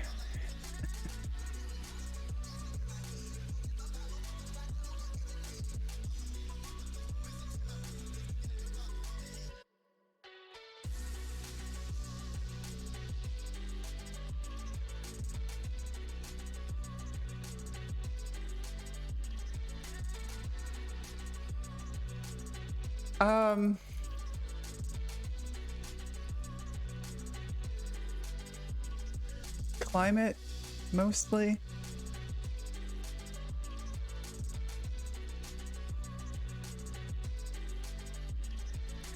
I'm lucky in that I don't really need to be bound. Or rather, I have a very understanding workplace. In that I don't really need to be bound by an office.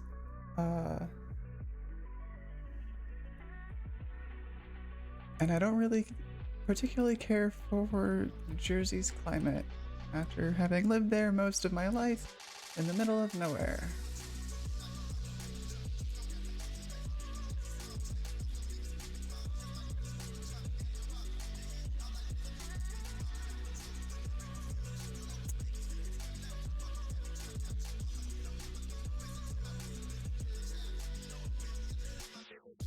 Yeah, it's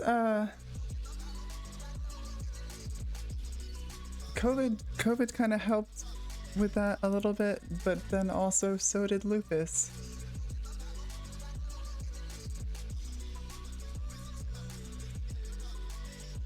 In that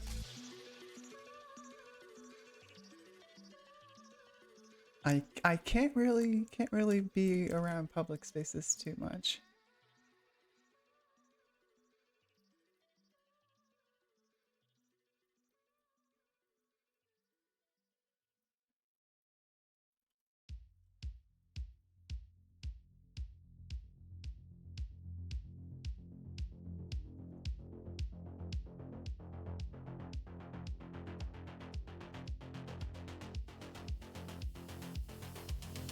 But yeah, no, once all the work from home stuff kind of like started really kicking in, it was pretty easy to kind of like just keep doing it like that.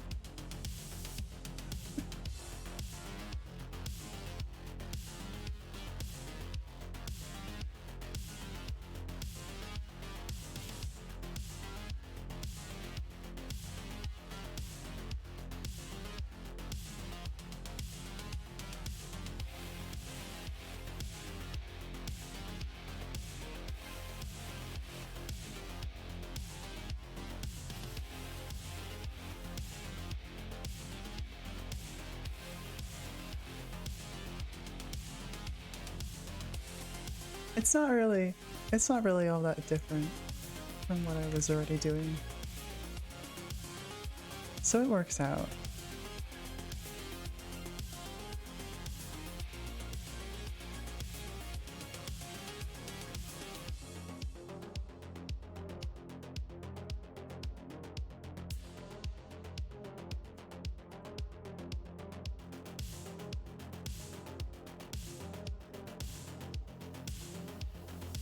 Yeah, I don't like that they're doing that.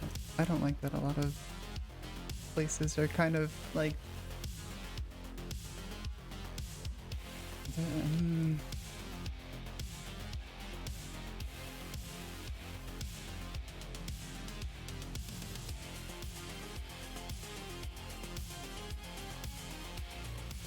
it's like without getting too far into it, I don't really care too I don't really like too much that a lot of places are kind of treating everything like it's over.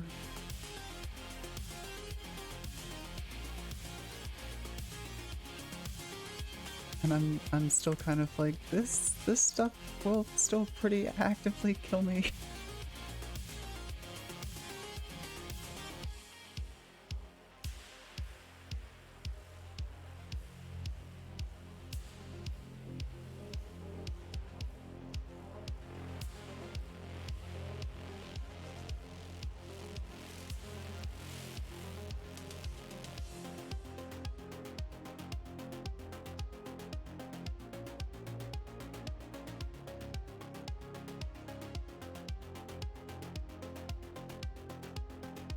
But it is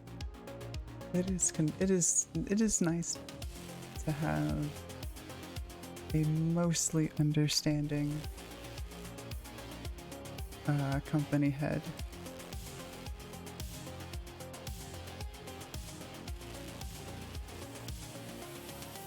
Yeah, the whole thing wasn't that great.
Can I get one more?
So this is less up. Ooh. Was that weird on stream's end too, or just mine?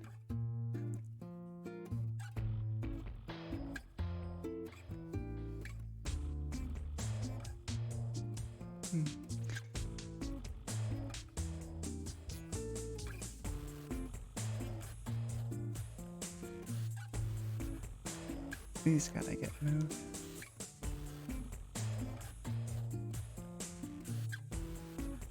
But it's so it's less an actual detail and more structural.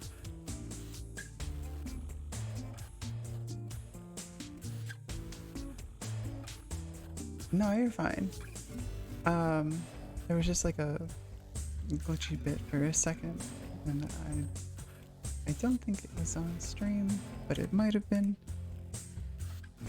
But I think that's just CPU tripping.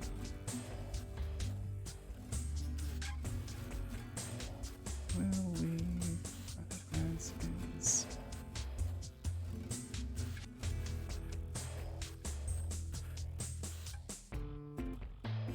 I think technically it's true. The stream timer does continue. It does grind forever on.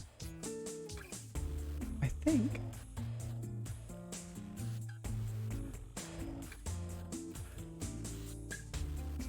Oh, no, don't mirror. I need center plane.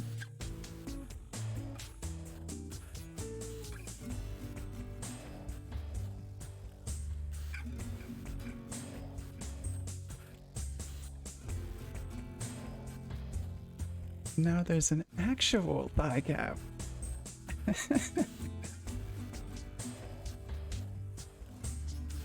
There's an actual thigh gap and a little detailed thigh gap. 10 out of 10. That's how you know it's good.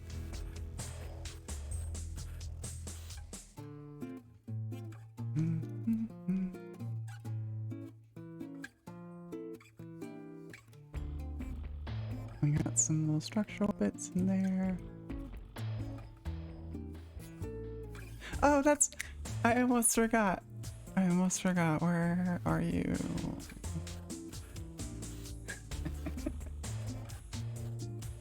Oh yeah, this is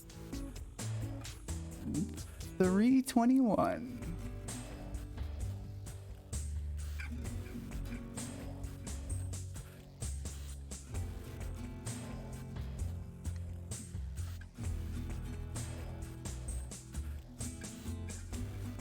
Based. Unbelievably based.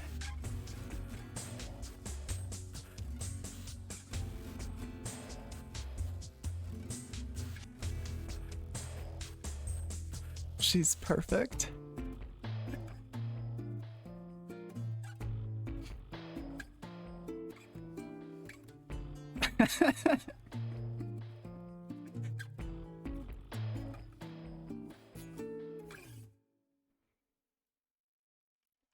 Thick with like 5 C's.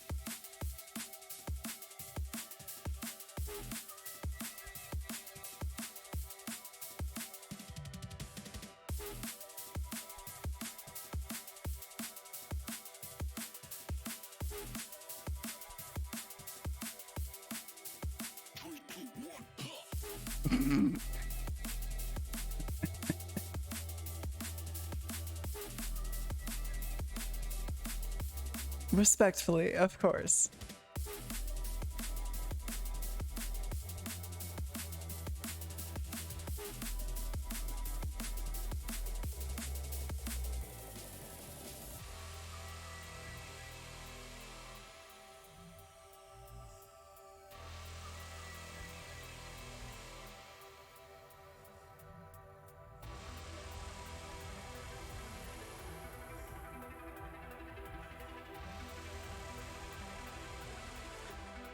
All right.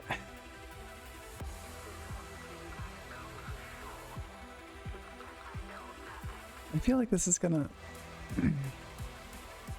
I feel like this is gonna look terrible, but come with me on this journey.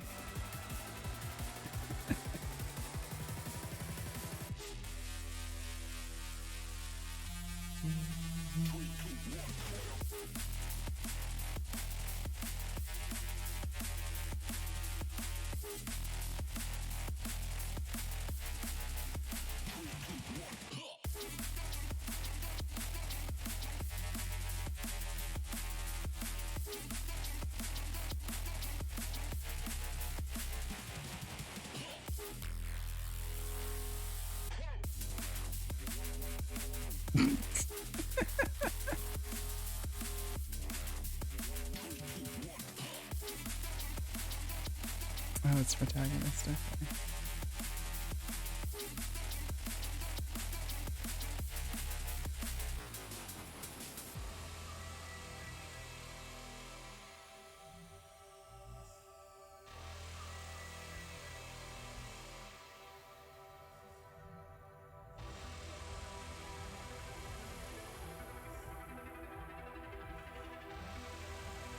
The actual struggle with that is that there's no really decent way to kind of angle those without adding a second joint. And I don't know if I want to do that.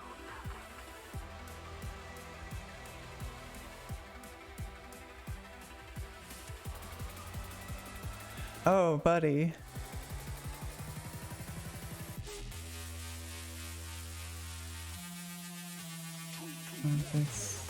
There we go.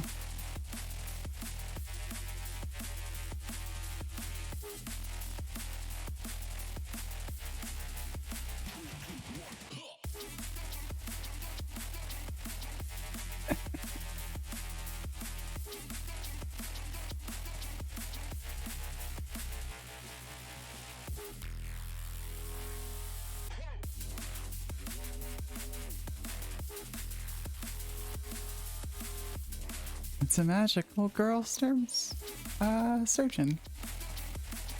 This was actually the pose reference that I mocked up for mini games miniatures back when I had commissioned them for the fleshy bits for the Eclipse pinup.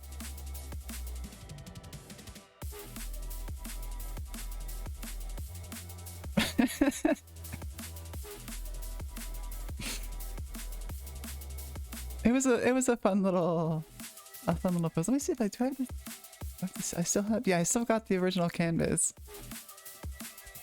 The picture that started it all. Back, I was there when this was drawn.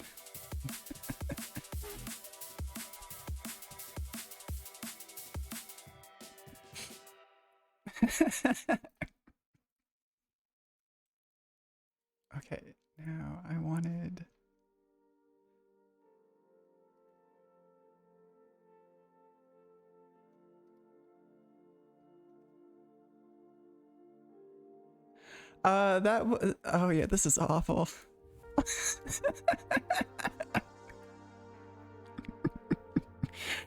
um, that was the Sturgeon V1.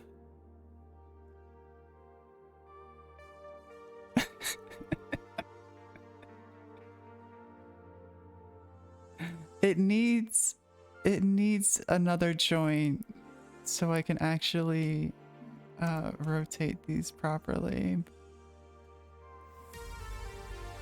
It's just I would have to let's see.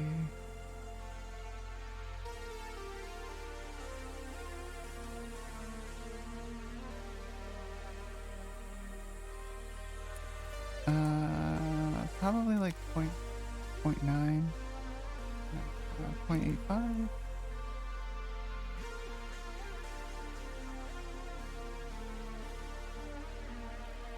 I would have to like scale it down by like 0.8 or 0.75 for it to actually look proportionate.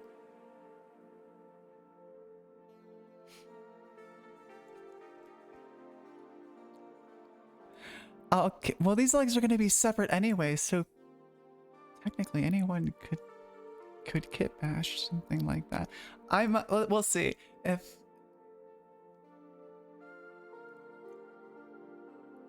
maybe. It's a solid maybe.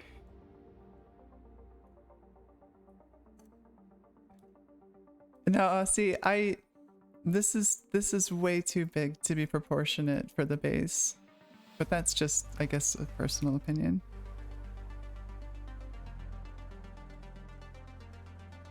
I'm gonna put this over here and save it though.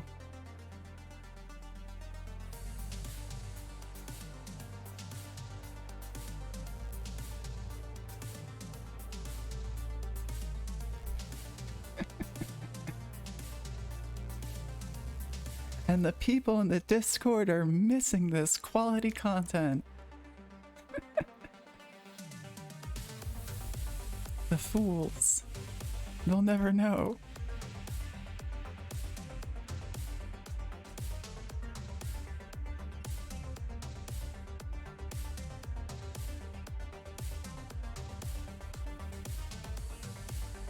Oh, it wouldn't be difficult to make a hit for that. I could probably even upscale one of the coma pieces for it. It's not like it's not too difficult. Barbados's waist is the reason all of my waists look like they do.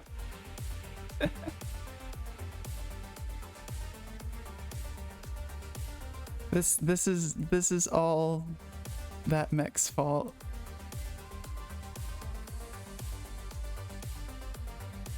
It's actually worse on the Sturgeon V2 and the Orca.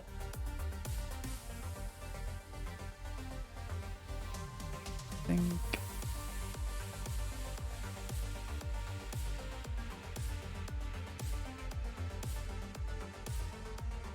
it's just so good. Between Barbados and the mech from 5 Star Stories, it's perfect.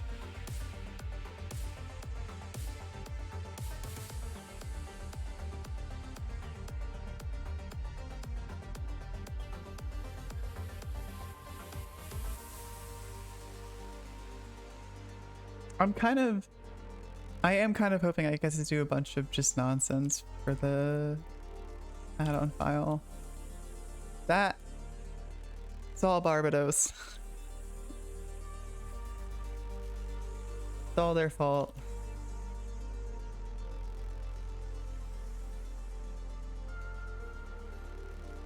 It's just good.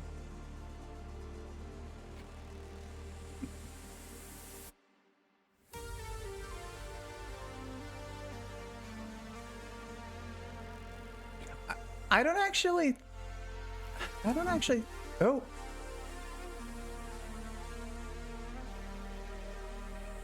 I'm gonna save everything again.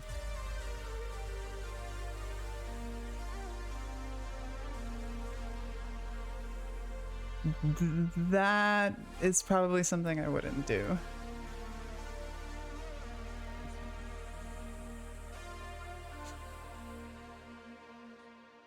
But yeah, a quad scale this big wouldn't really fit on any of the good bases, so I'm not actually sure what it could be used as.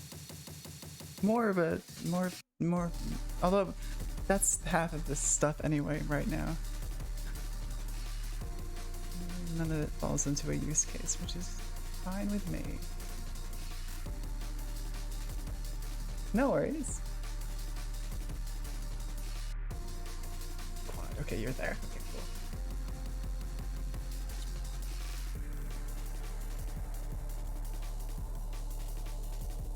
It's not what's playing on Spotify.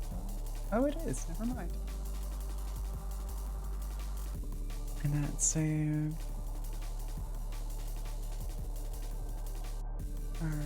Alright, give me 1 sec. I will be right back again.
Okie doke.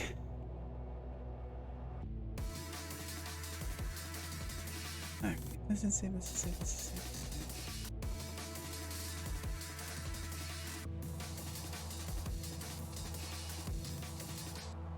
I am not familiar. Let me see.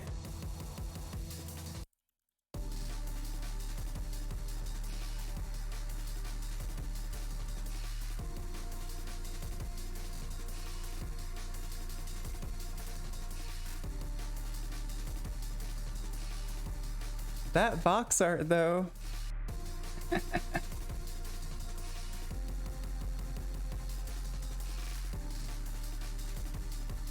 A lot of that art, actually.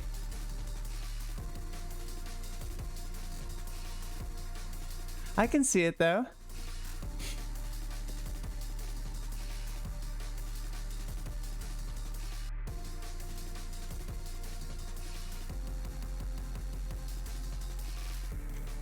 Let me get rid of you.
This being as off-centered as it is gonna bug the hell out of me.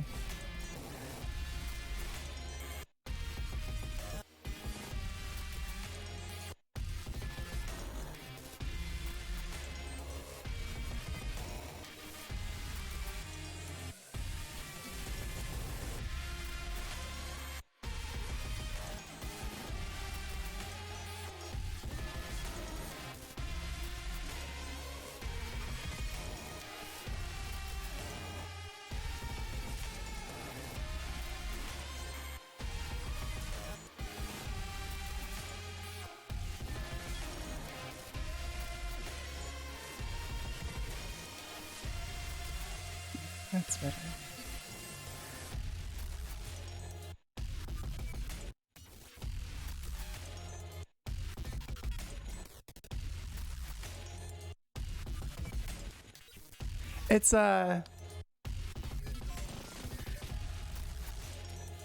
It's pretty reminiscent of some of the art that the guy behind Ghost in the Shell would do.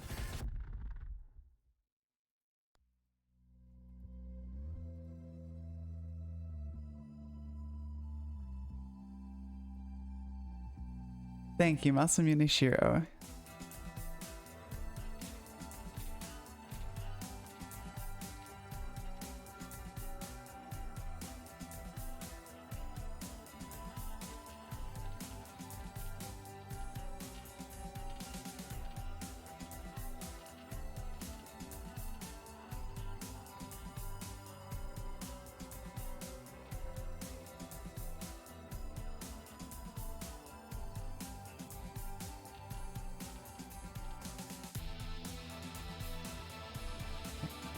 Remove the koi bits.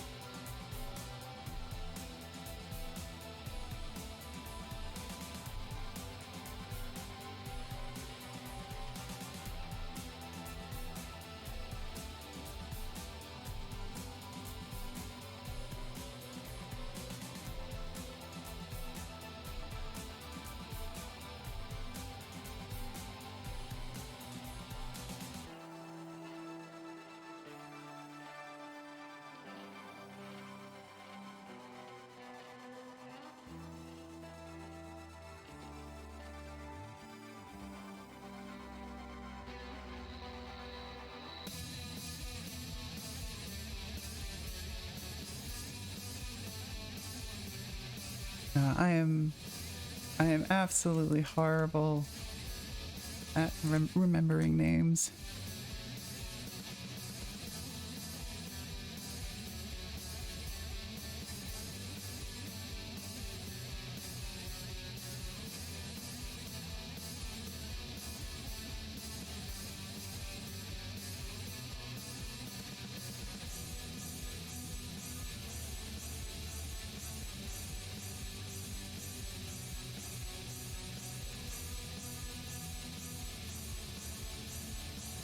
Did he do all of the mech design?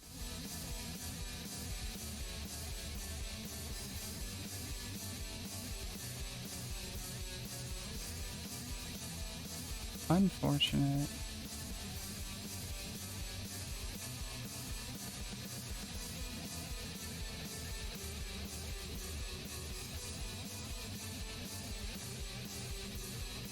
I was gonna say the Tachikoma were like a perfect design and they couldn't be iterated upon.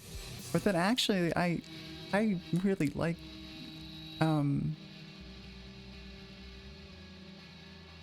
I think it gets 2045, the one on Netflix. I really like their Tachikoma. Appleseed's Landmates, now that I'm familiar with them, very, very good.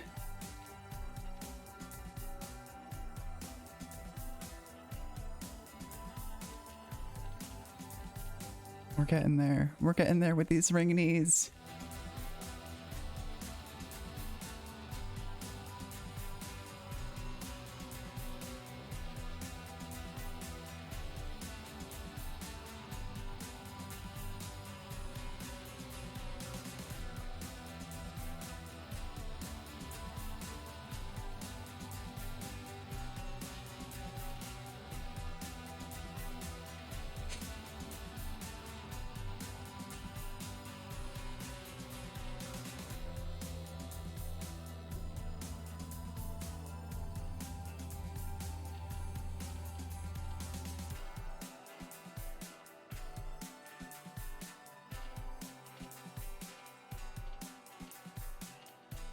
I think it is typically a pretty safe bet that most of the people here are pretty excited for the new AC. If they're not, that's totally fine too. I personally, well, I'm not necessarily, well, I don't actually know. When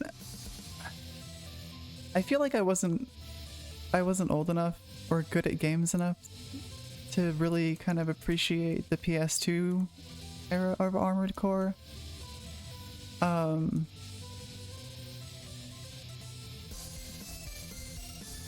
But I am excited to at least try playing the new one when it comes out. It's got a very good combo of kind of like the bulkier mech and the thin stick leg mech that I love so much. Especially if the trailer is anything to go off of. Exactly. Where I can actually appreciate it a little bit more.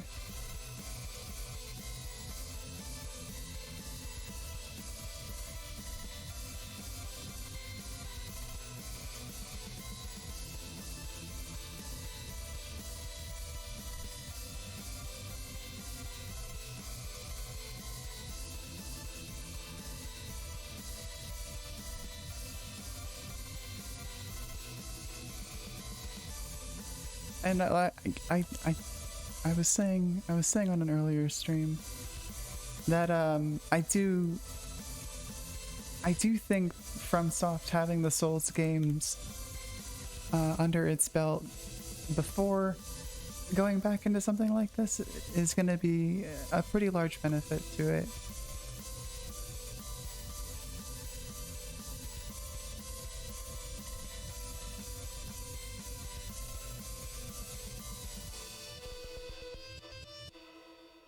They kind of were already good at Armored Core, but the Souls games, I think, kind of like can only really act as a refinement.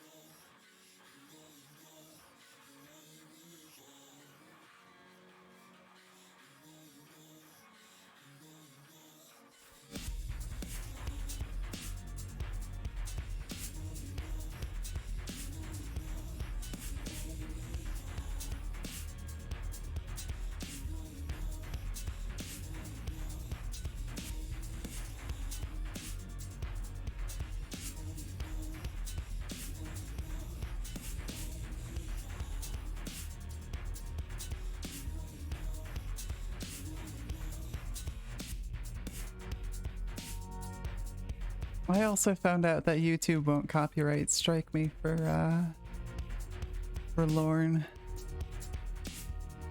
and that was exciting.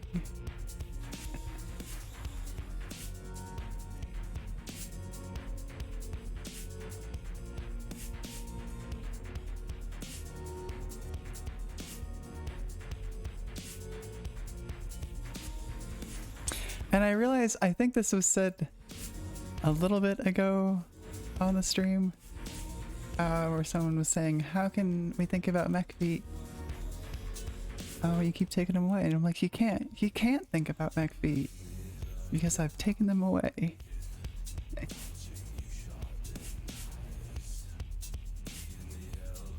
all part of my Keikaku.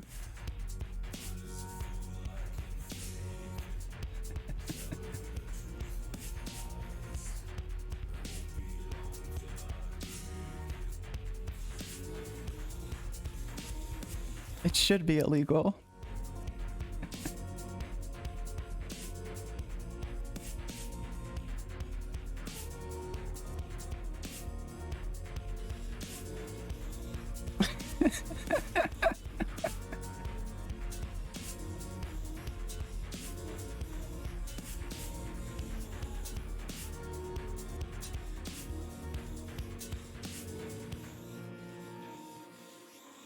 War crimes, I tell you.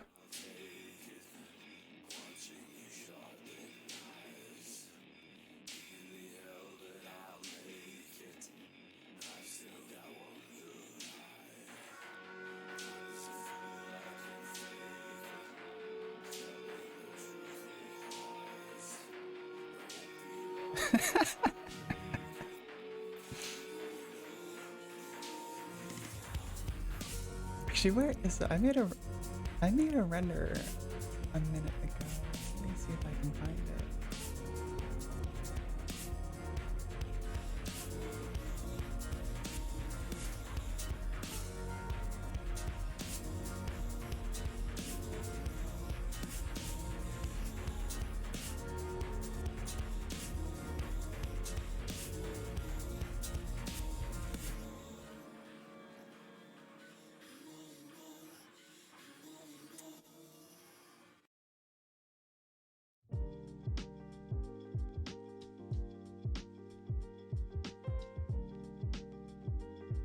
Huh.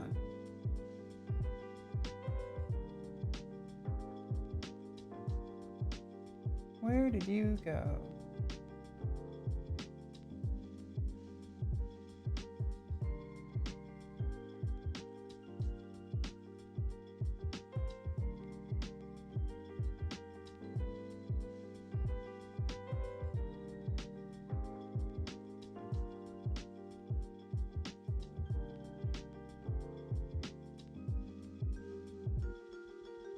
If we're talking about fleshy mechs, there's that one time that I gave a Kalapa beefy arms.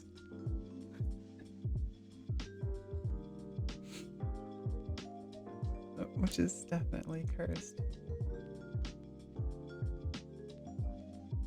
But no, there was a render I made a while ago. Found it. 10 out of 10. Based.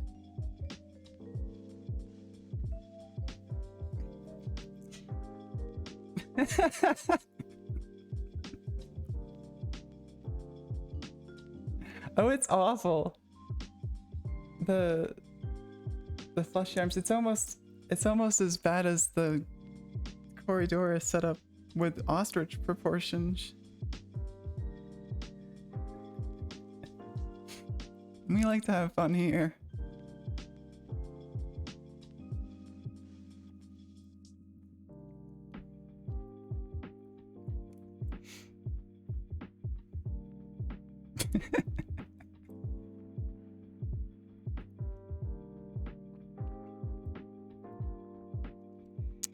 Okay.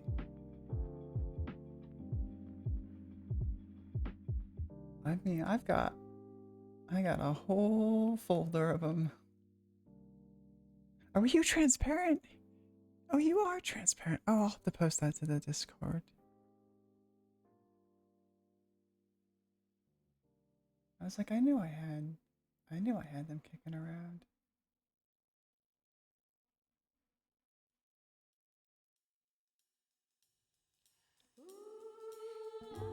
And then you got peak performance.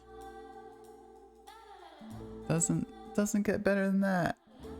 This is what peak performance looks like.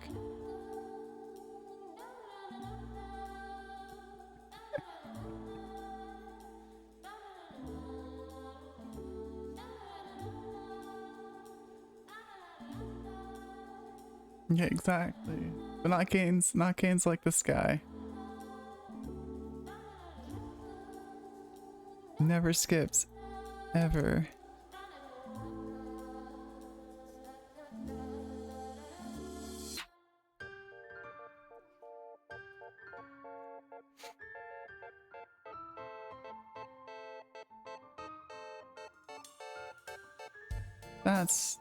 That's why that kind of looks off.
No worries.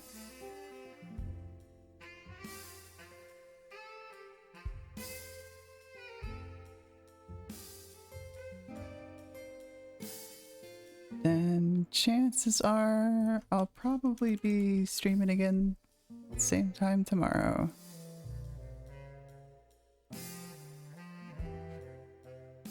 Oh, thank you. Try to make the good stuff.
Okay.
No, and well, that's not technically true.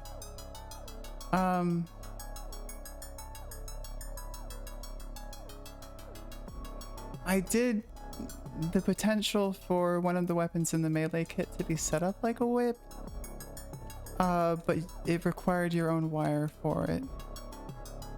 The problem with doing like whip-like things is that they usually require the entire miniature's pose to be based around it. So it's kind of difficult to do something like that and have it be modular without having like a whip handle, a whip end, and then you having to put a wire in between. But I did, let's see, melee month.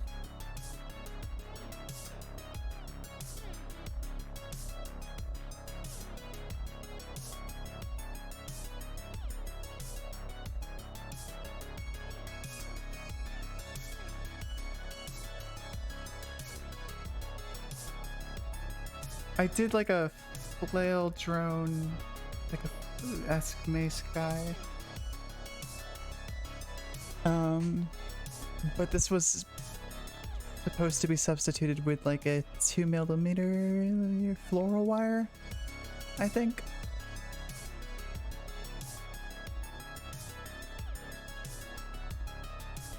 Because printing something like that, it's just unbelievably fragile.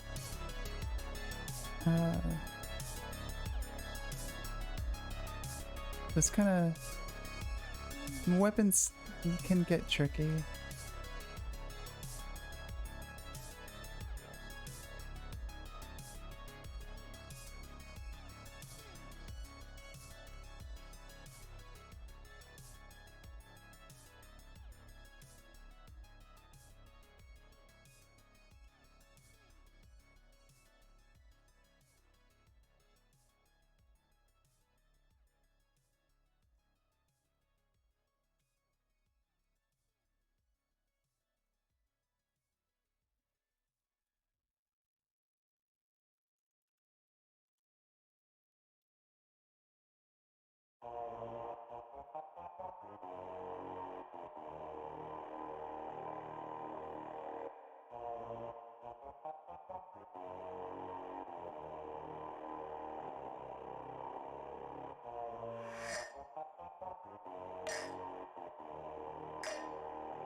It's like, if I ever did like an actual whip weapon again, I'd probably do a segmented thing like Epion's heat saber. And then it would be up to the individual to pose all of the individual segments, which I'm sure people would love.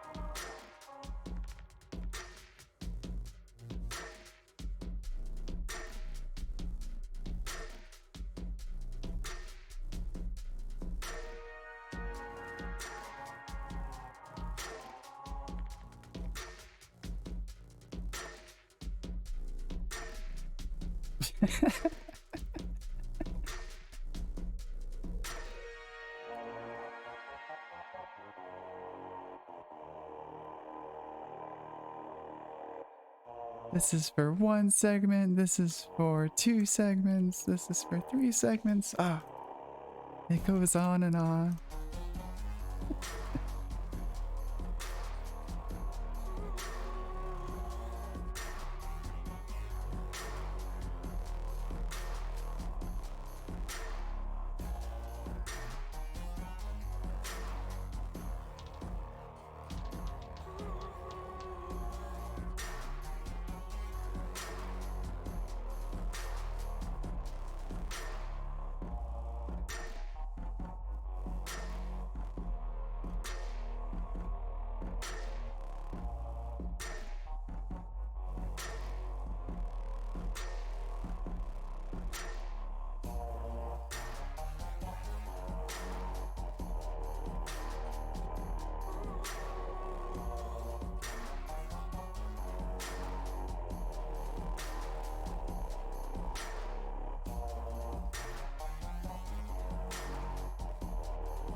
Why aren't you treating this like a flat plane?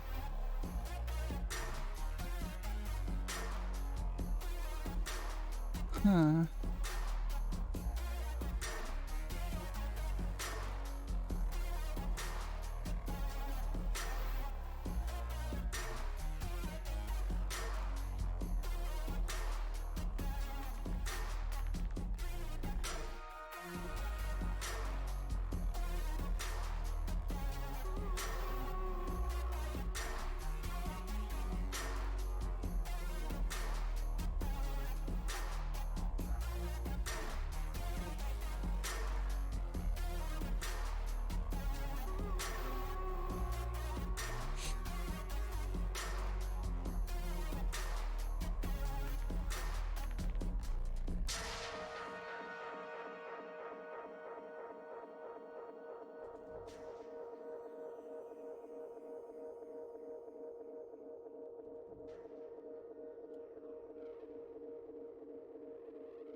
When the real grade Epion inevitably comes out, I'll see about maybe one-to-one modeling those whiff sections.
Did I delete the lower leg bit?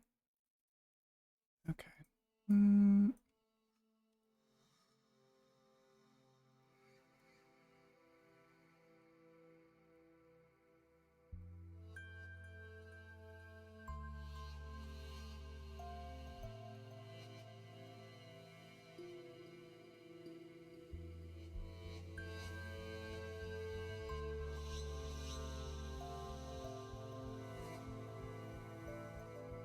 Modeling in real time.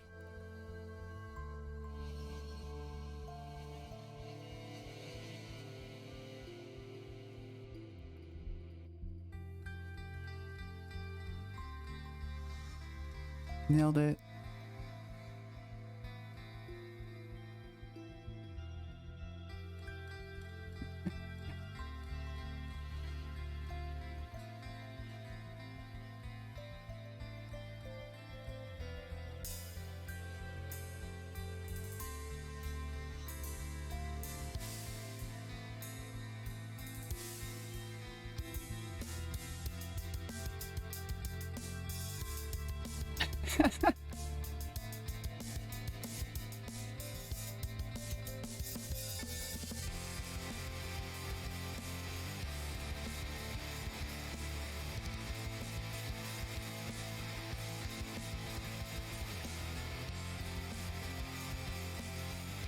I do like Warframe.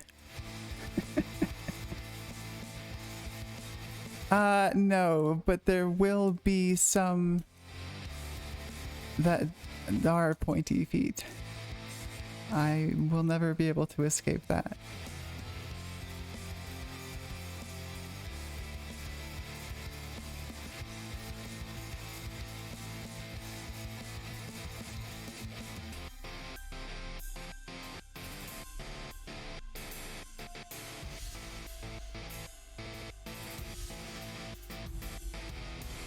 Titania has feet. I think. Are you talking about Wisp?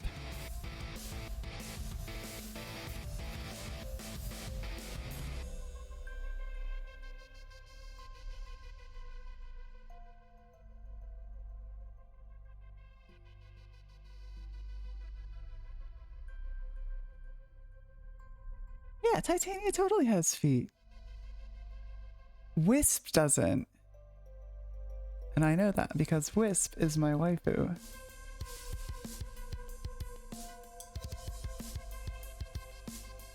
Titania's feet aren't like huge, but they're not pointy feet. Especially Wisp Prime. Wisp Prime, they were like, here's feet.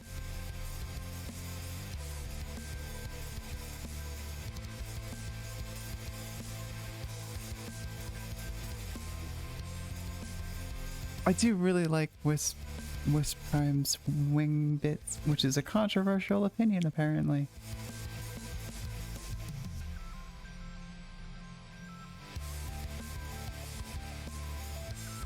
What are those? A lot of the deluxe skins do that sometimes.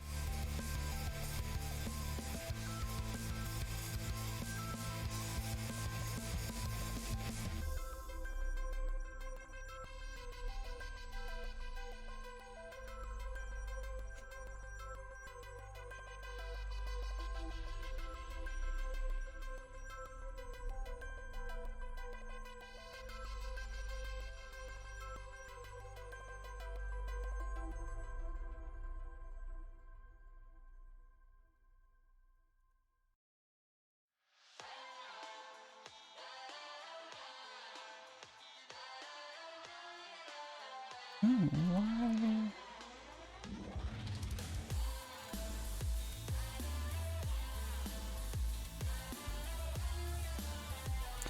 But yeah, no, frustratingly, I do have at least a couple pointy feet planned for the VC.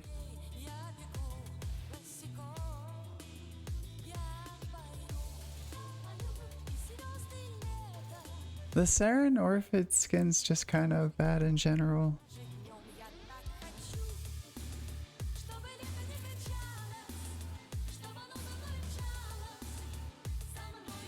Or I never liked it anyway.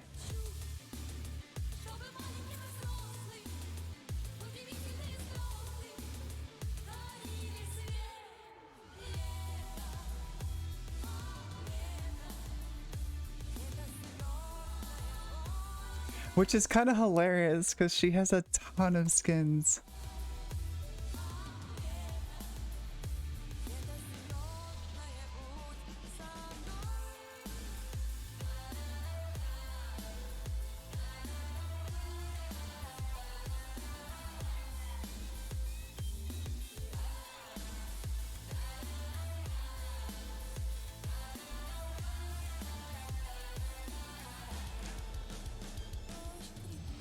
They messed up big time when they lost the rights to this design. Where is it? This was great. 10 out of 10.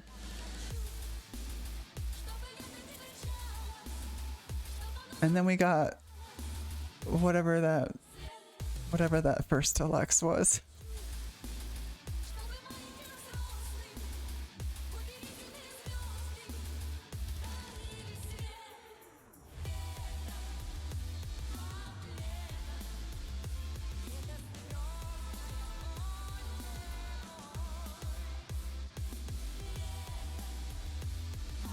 That's what happens.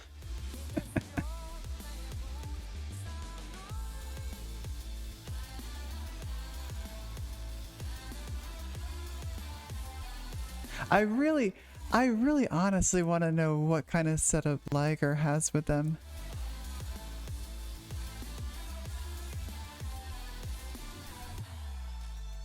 Like if they're contracting him for those designs, or if he's just doing it pro bono, which would be kind of awful.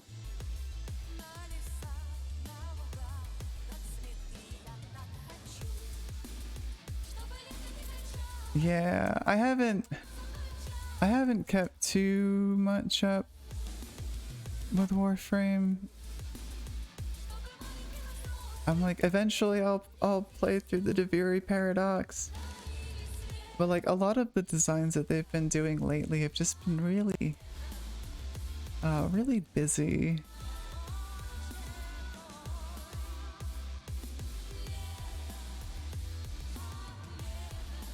The old war was actually pretty good.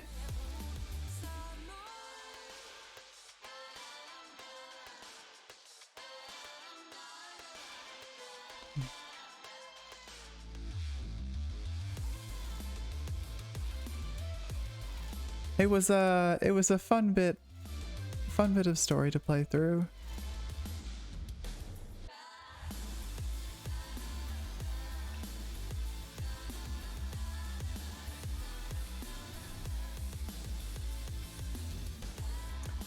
Where is...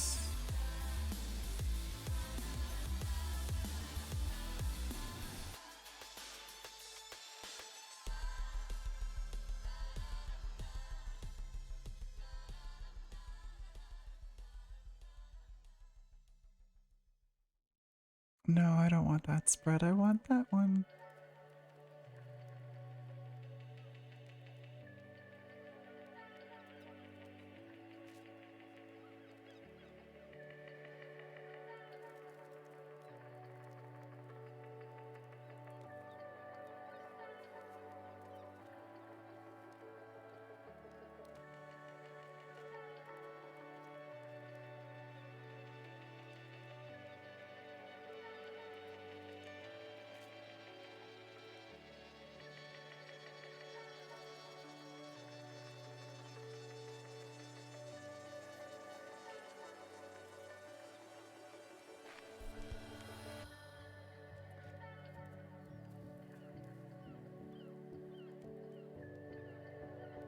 I'll have to wait till a better pick comes up. That's not technically incorrect.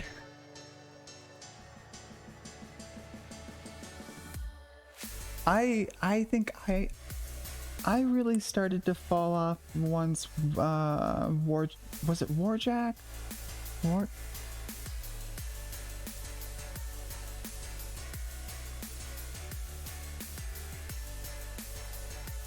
Railjack. Warjack. Once Railjack started becoming more prevalent, I kind of just fell off from it.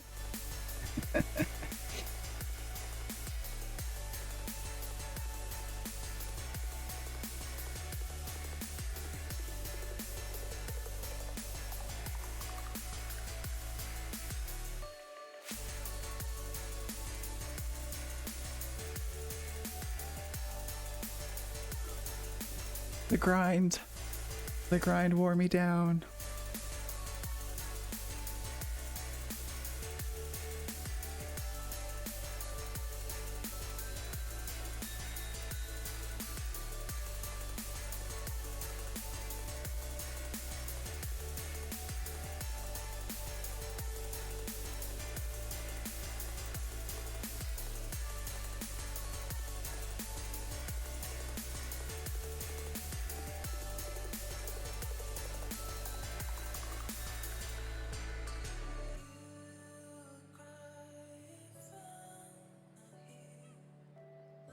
And you're gonna hate it the entire time.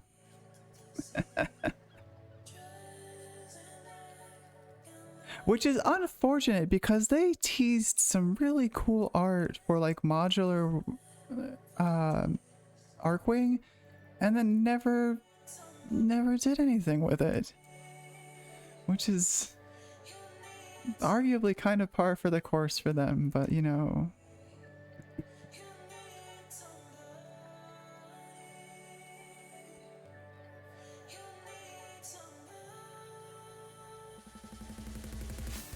Doesn't make it any less unfortunate.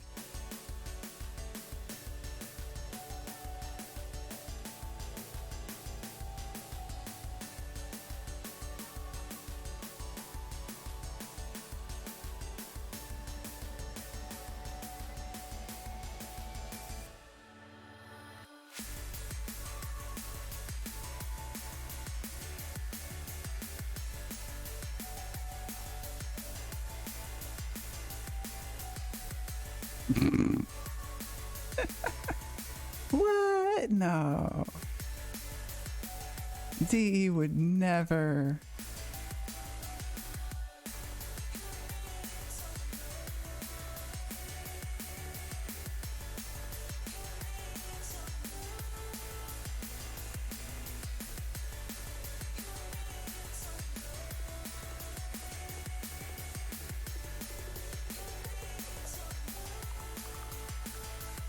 They're like, you know what?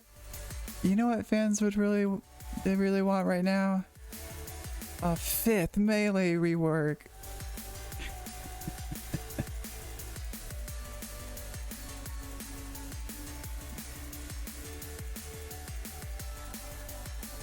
And ribbons.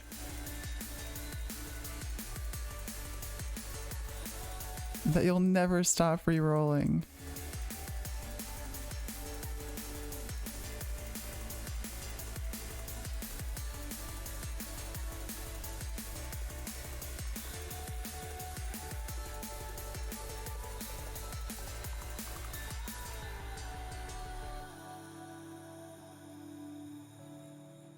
No, same. The art style in Warframe was just kind of, it was just kind of special.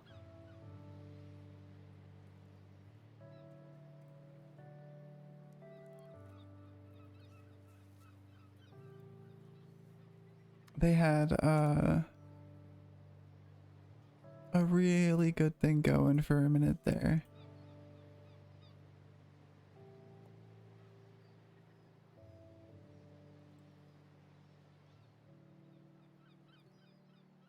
Oh man, Soma Prime.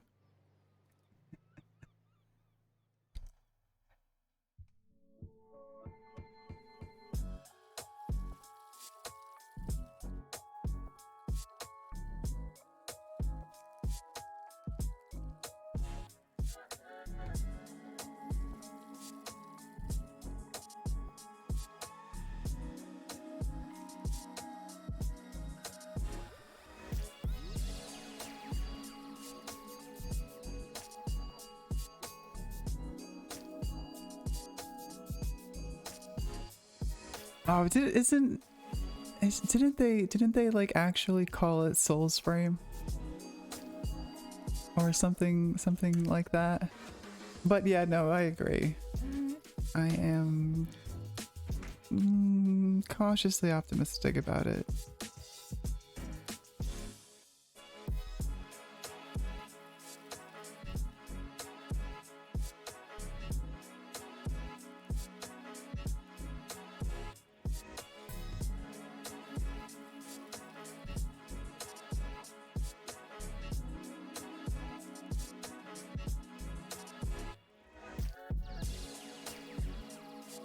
I do think that was legitimately the name.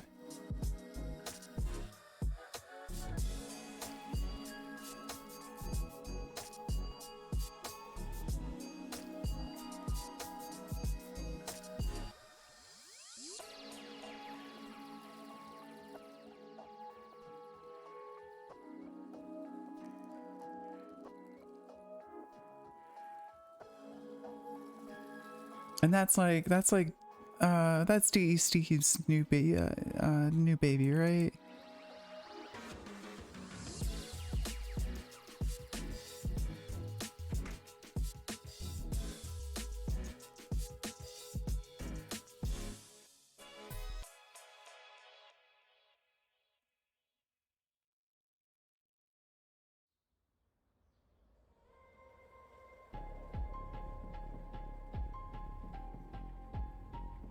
Yeah, okay, that's right, yeah.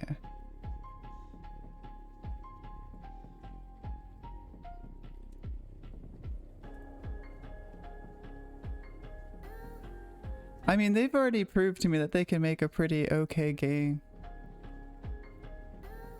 So it'll be interesting to see where it goes.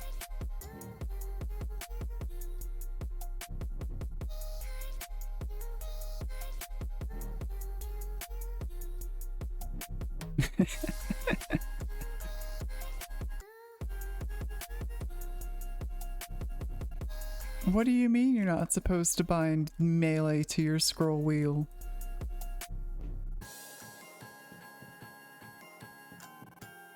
That doesn't sound right.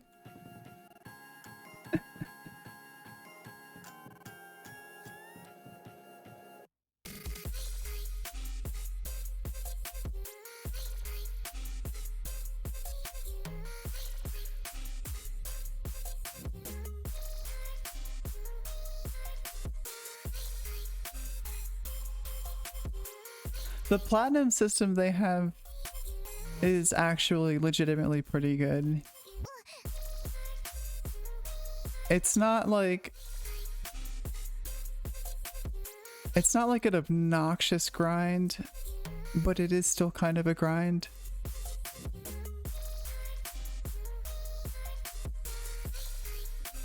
But nothing ever felt unreachable to me.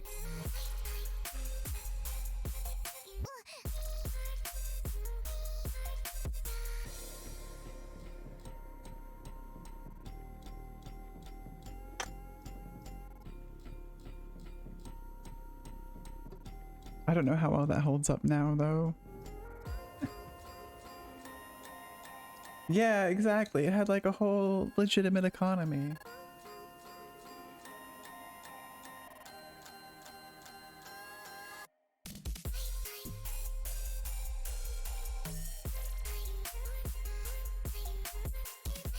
Oh, God.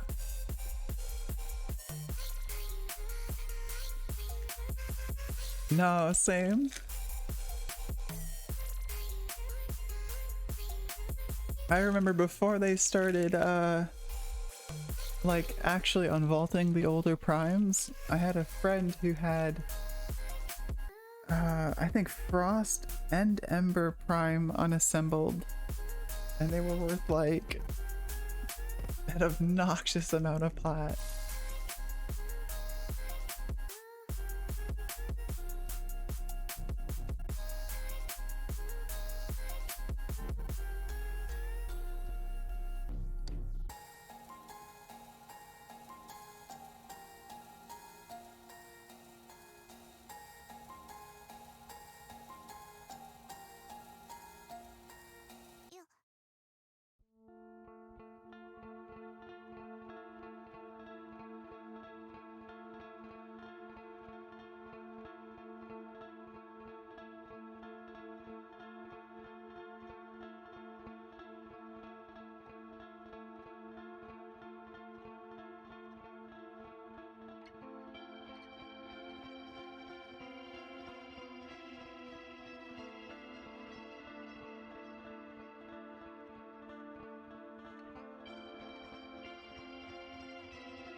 It's not broken, but we sure as hell are gonna try to fix it.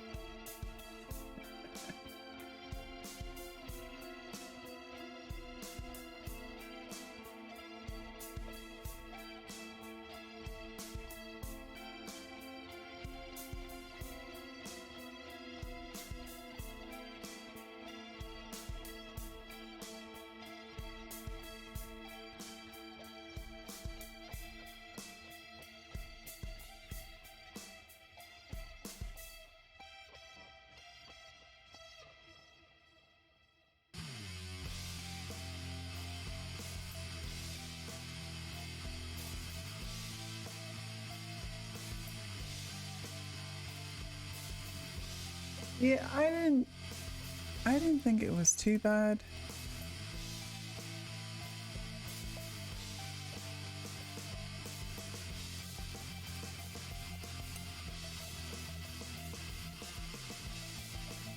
Where?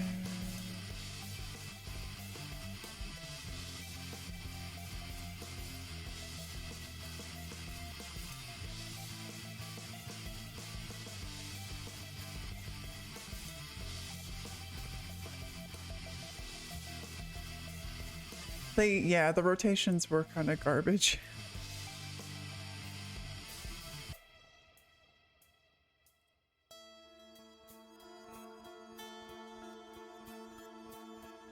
But yeah, no, I don't really know what they could have done there.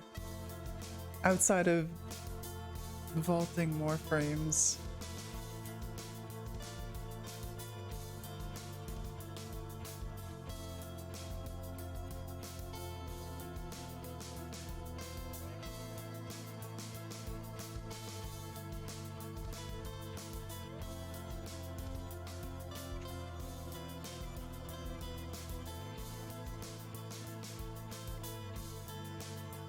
But that's not something that I think they wanted to do.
Except ye oldie X-Cow Prime.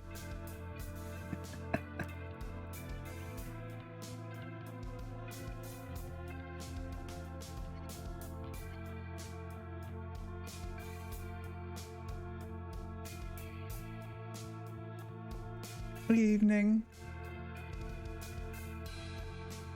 But they'll never unvault that. Or rather, they'll never run him again.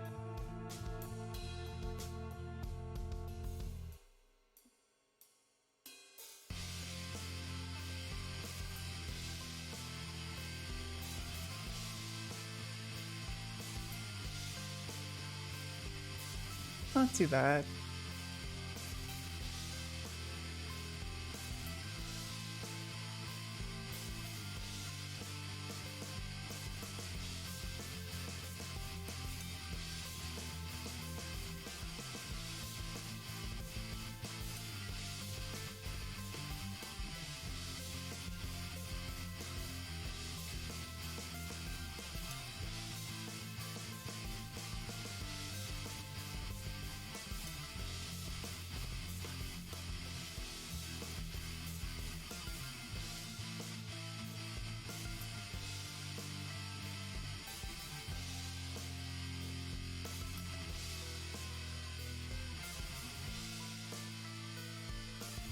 For shame.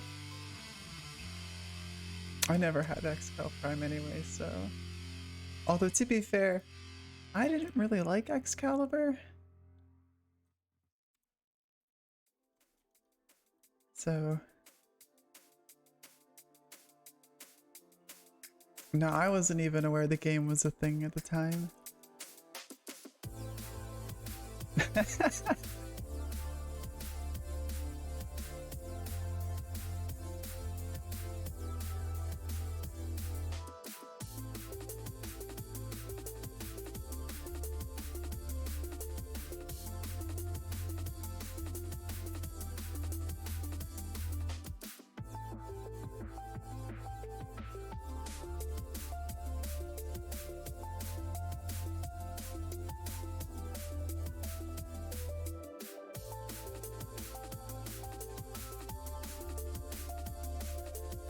No, I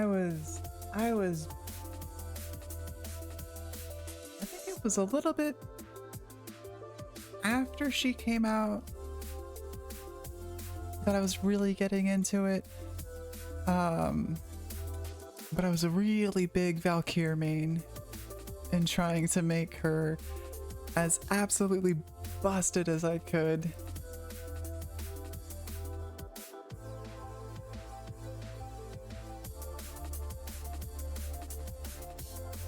And then they reworked her, and it was awful.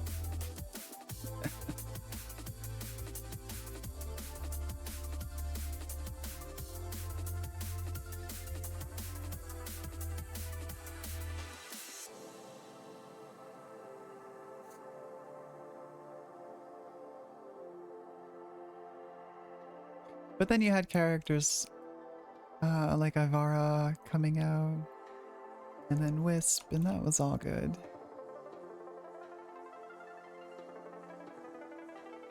Dyson Sphere!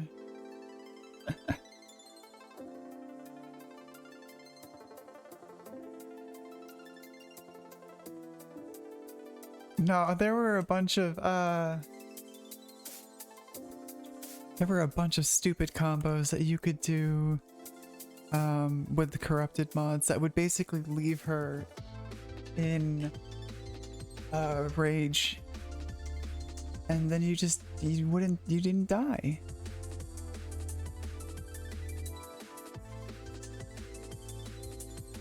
And then me and my buds would do corrupted survival.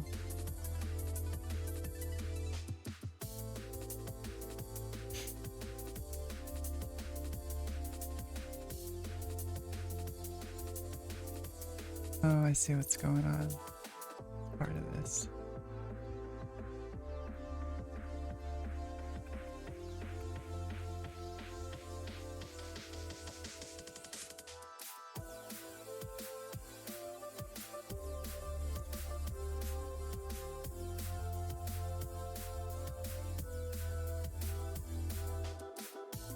But yeah, Guts, I've just been doing the wheelie leg.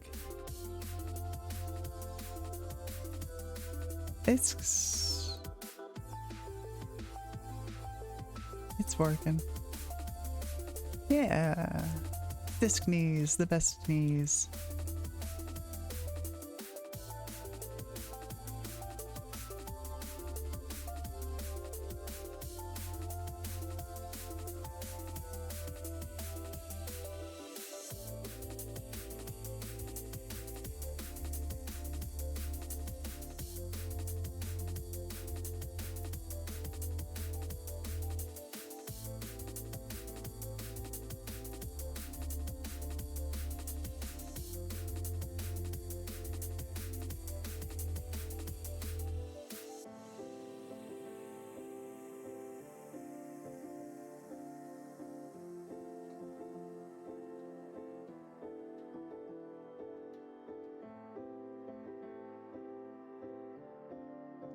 What the hell's going on there?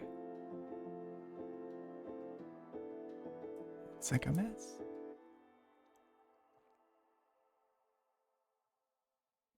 Fair enough.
Hmm.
Hmm. What files do you have?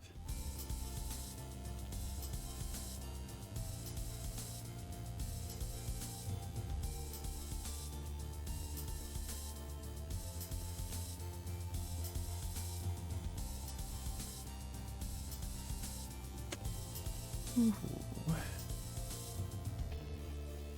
And you've printed guppies so far.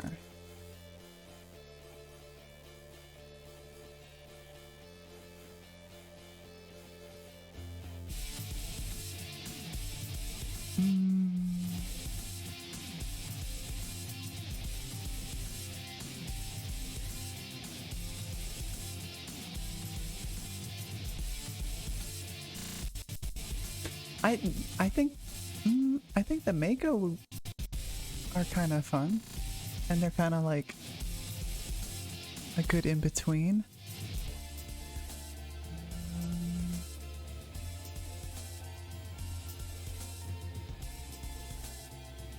in that there's not too much stuff.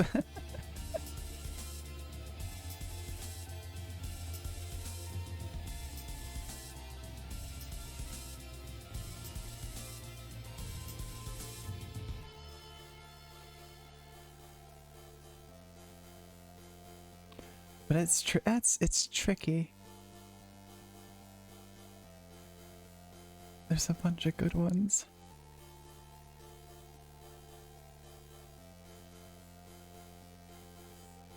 Why is that like that? What's going on?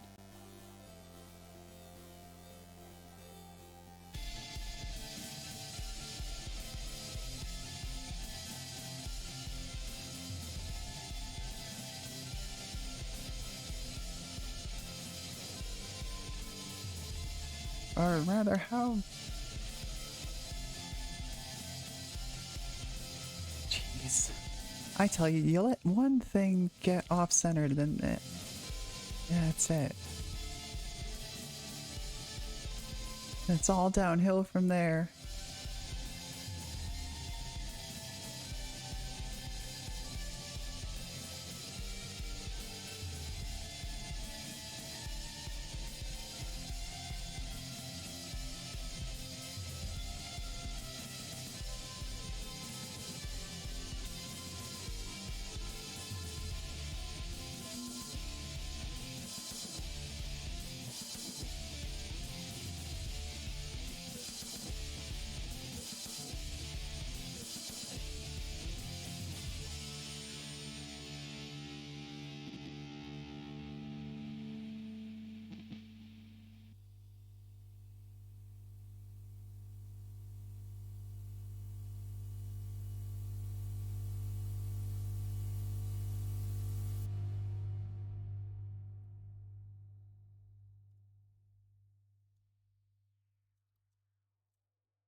But yeah, no, I agree. I think like something like the Mako or the Koi would be a pretty decent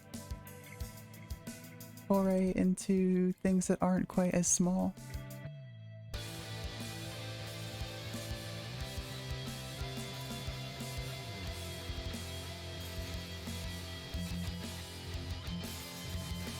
And there are like only so many ways that you can build the Koi or the Mako.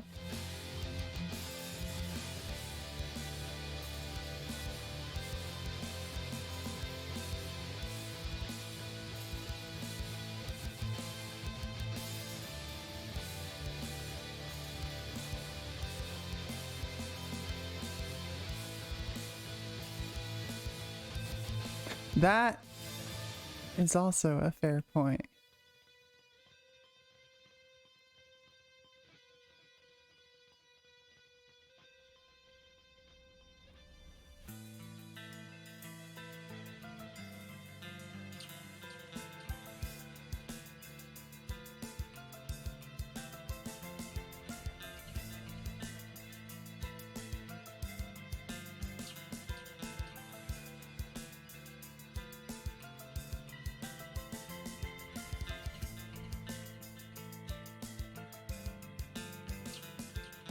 But you can use Mako as Koi.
I'm also hoping that they didn't make a mistake when they were like, broadsides have fly now.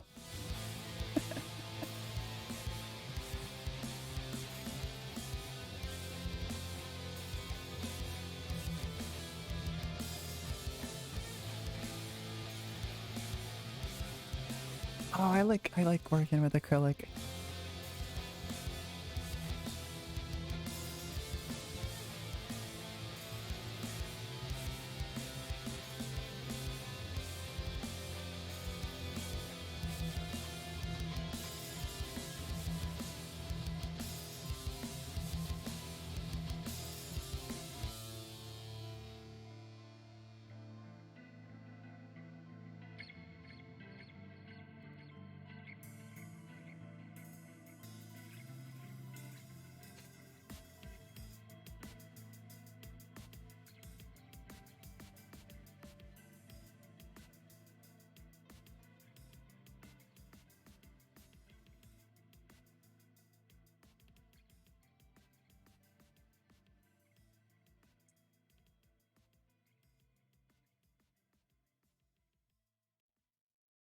Yeah, I will be curious to see what they do end up actually dropping.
You're just never gonna go away, are you? Cool. Oh, thank you.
In what way?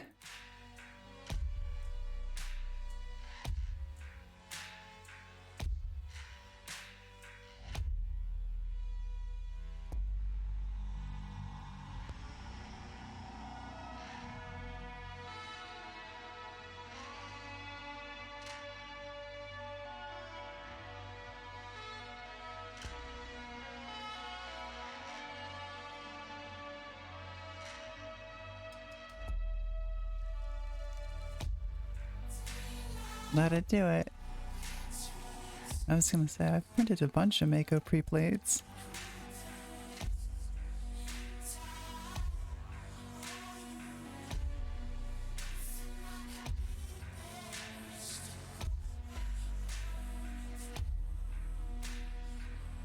That's why.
Bits everywhere.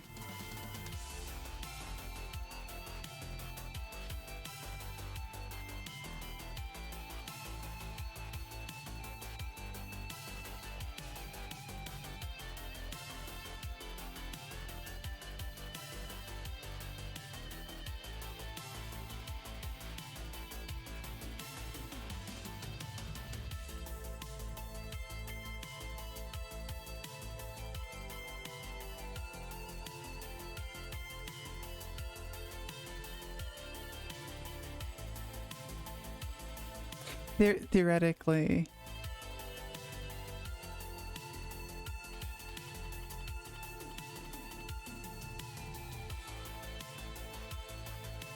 I don't think the accuracy of what they put on their site is to be trusted.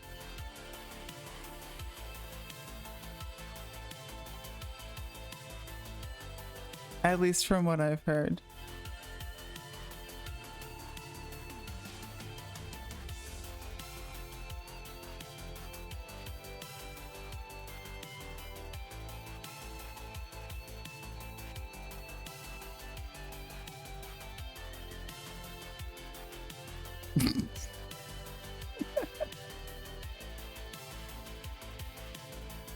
You know, I find it hard to believe sometimes too.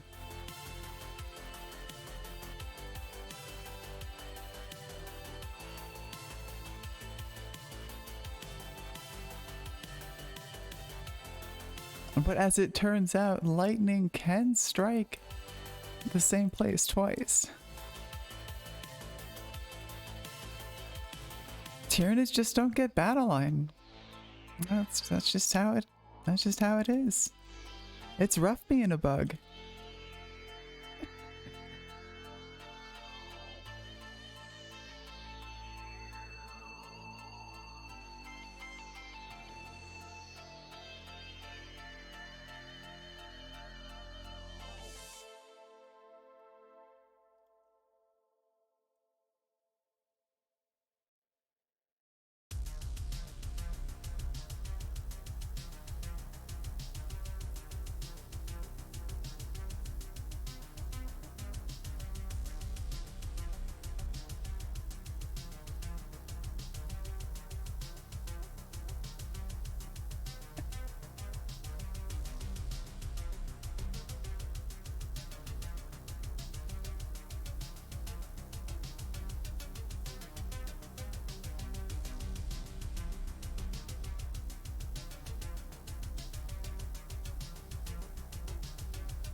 I'm not sure what I'm gonna do here yet.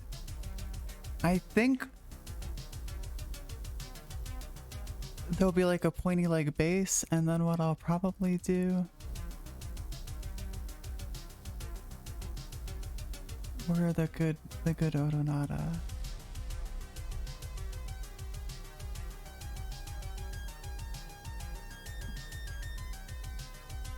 Is I'll replicate something like this.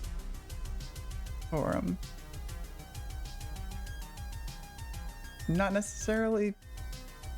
Well, we'll see. It might be a similar design.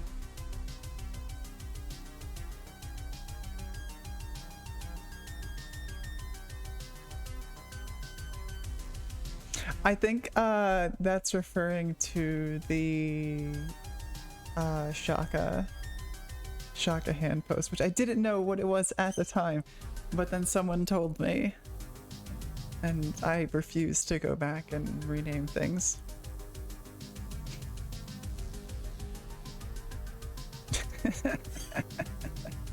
It has since been corrected on all files post that.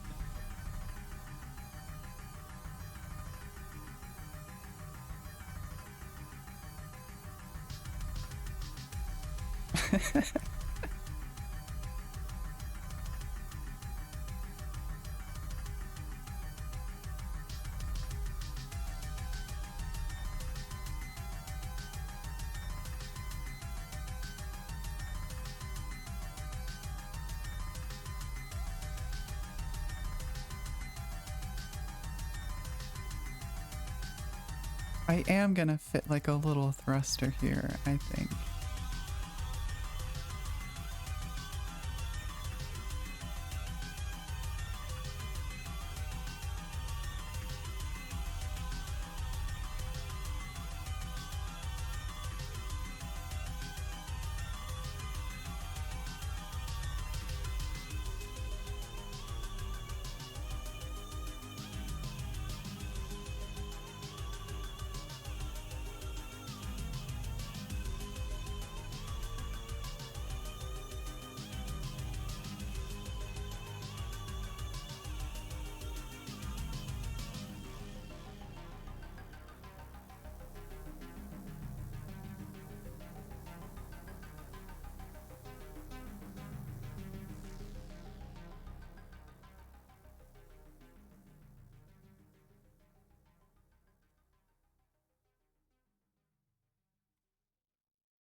Yeah, anything that's like a right left is meant to be mirrored. Usually in the build guides, it's denoted what is supposed to be mirrored. Um, I just mirror everything. If it's like a right left setup.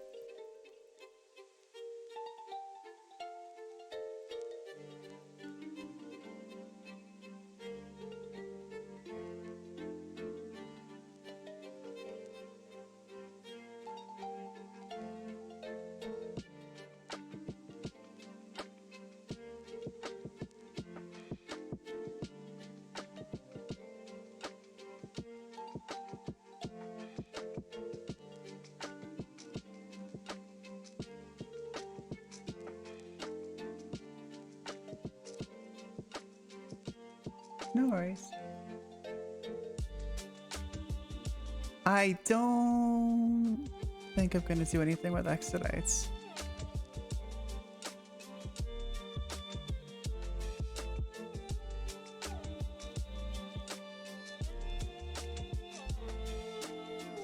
I'm honestly not sure how much I even want to do with like some clown stuff. We'll see.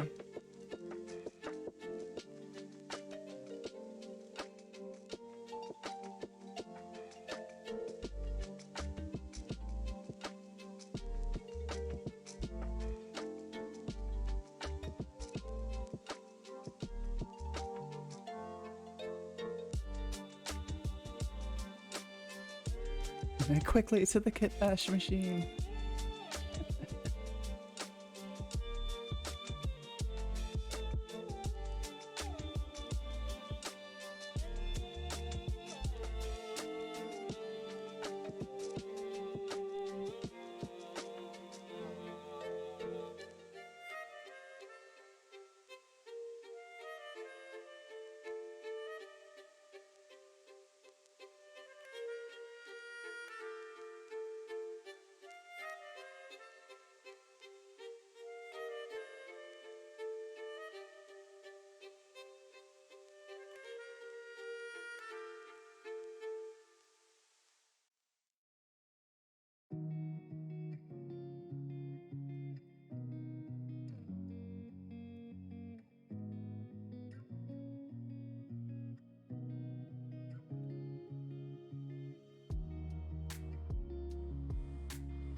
I'm not actually sure what non-humanoid mechs would look like in this aesthetic.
getting sidetracked. It's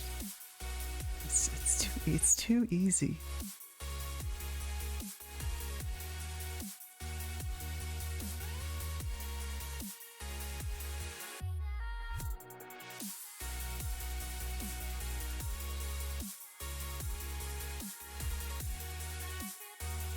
RNA is another name that I'm unfamiliar with.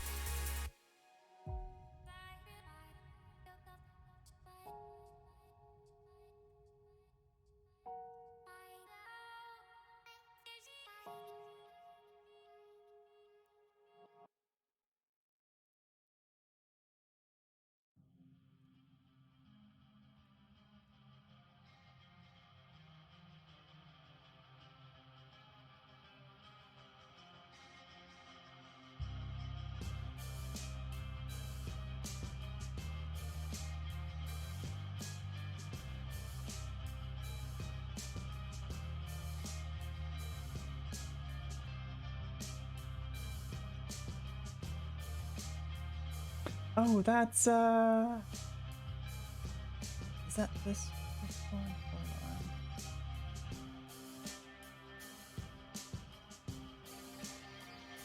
This one?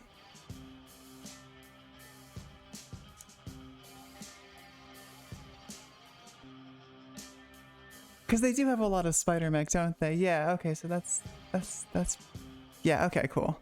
Yeah, no, their stuff's very good.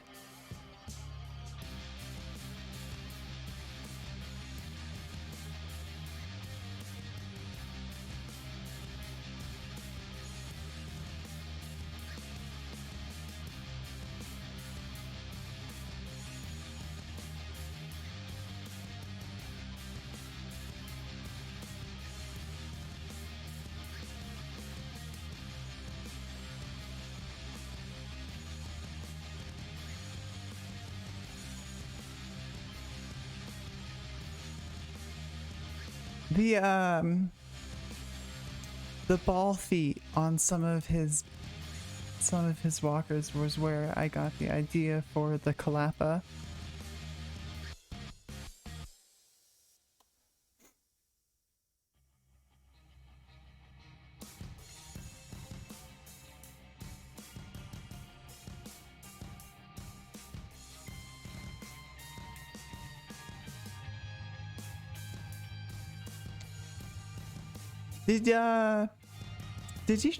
No words.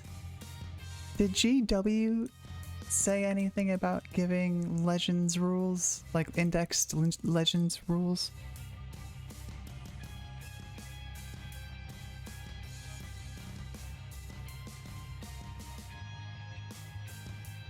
No, it wasn't actually from the Tachikoma.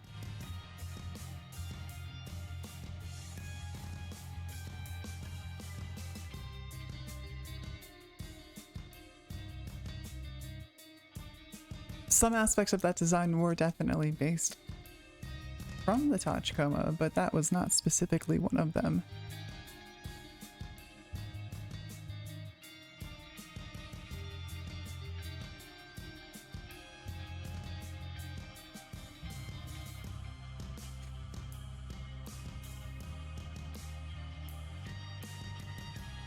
Wait, that's the one getting covered, right? Yep, so it doesn't even matter. Okay.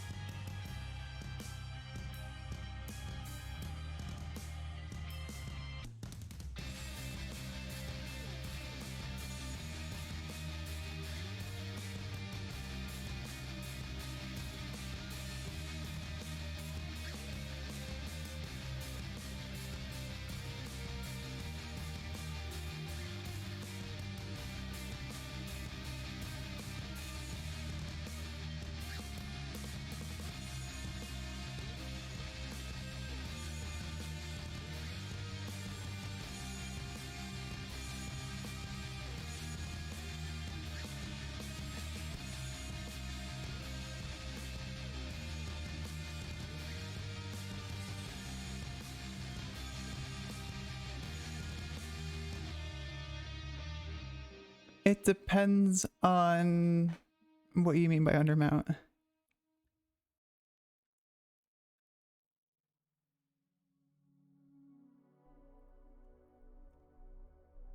Most of my designs are centered around that kind of system.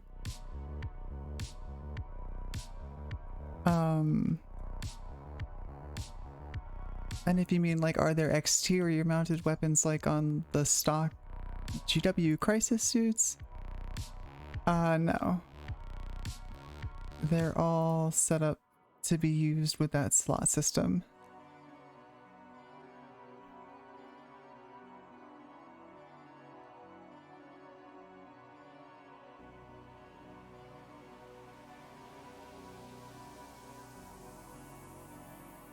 The Koi did have kind of like a handheld pistol version of the undermount slot, but I think that's the only instance of that. Because I think it looks kind of goofy.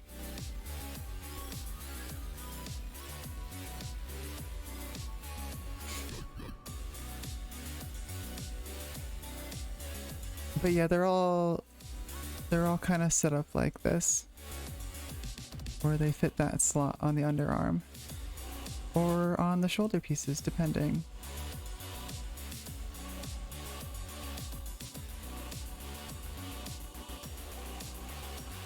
I think it works for some of the undermount weapons, and a lot of them not so much.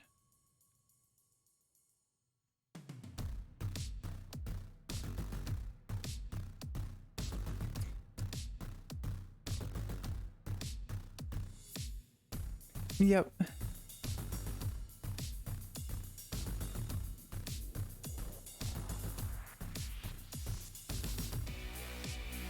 I do. That's one of the things I won't tell the Discord. I do want to make. Where are they? There you are.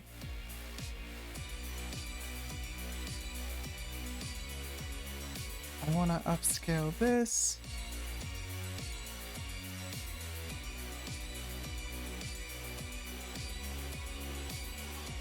I want to upscale that for the Koi. And I want to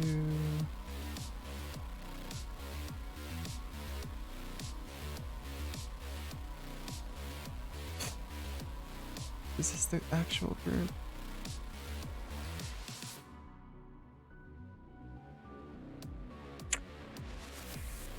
And I can get away with it this time because I don't have to model these after anything specifically. I can just do it.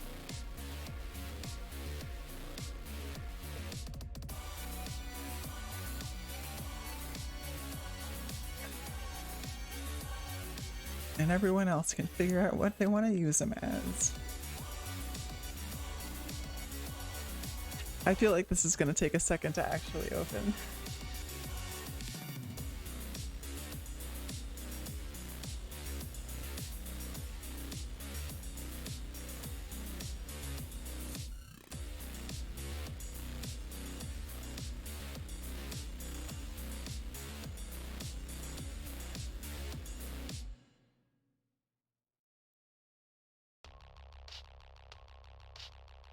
So they will give the party bus rules.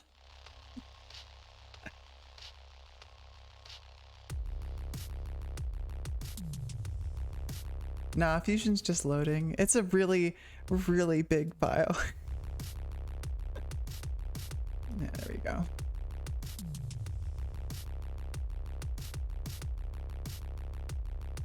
There it is. I was like, I know it's in here somewhere. Where's the other one? There's got to be another one. Yeah, right there. I want to make a version of this for the Koi.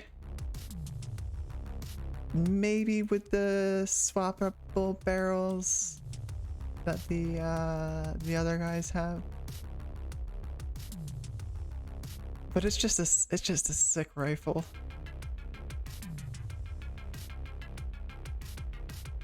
Or then maybe like an upskilled version of the base corridor rifle with like the swappable swappable barrel, we'll see.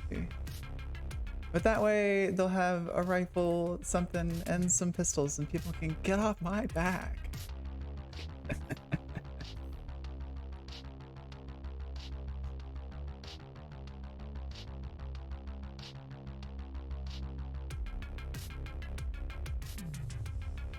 Wait, I didn't do anything to this file. What are you talking about?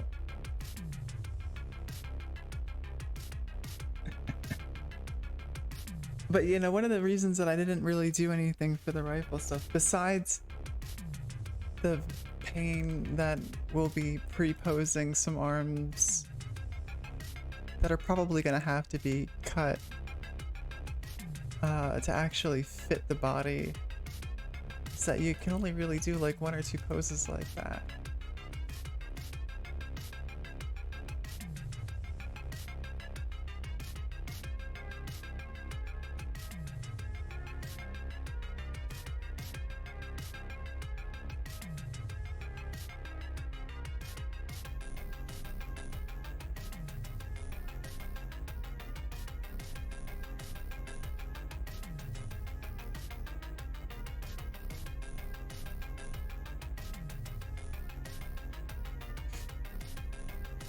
Pistol's not so much, because I can just make a hand holding that.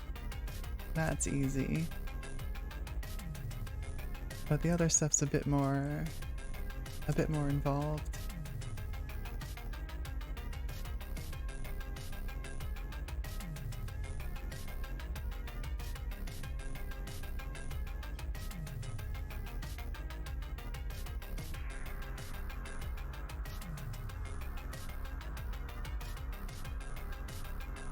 The corridor had some... The corridor in general, they were just a lot of fun.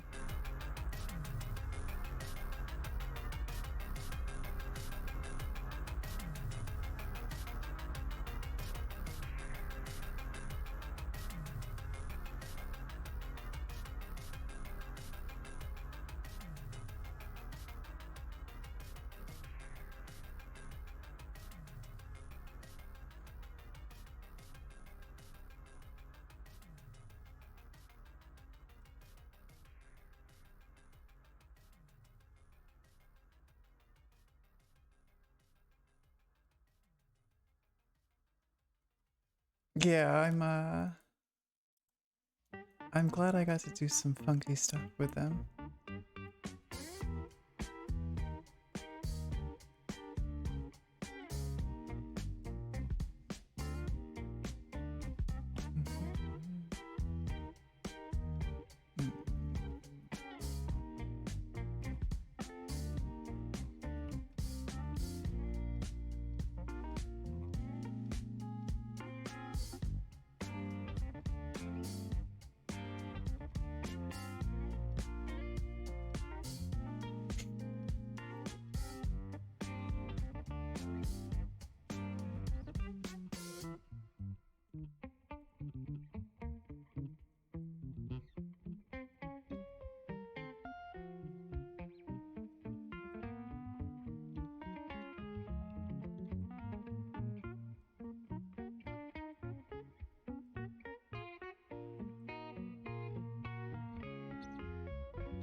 Yoke.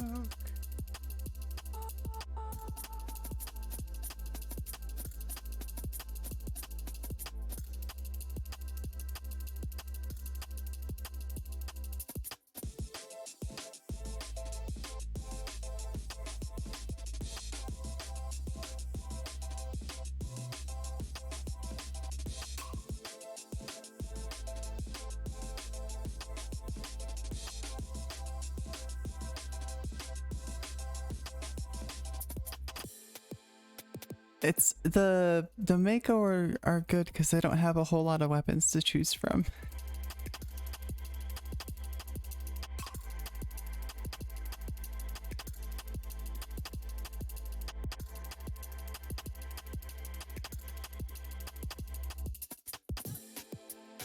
Oh, I need that.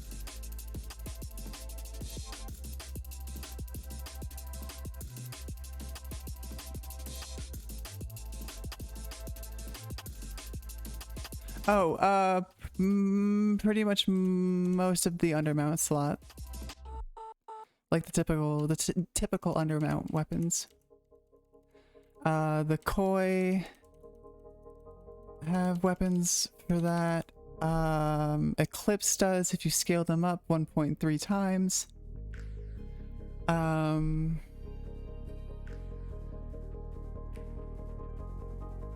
There's a handful of them in the add-on files. There's a bunch.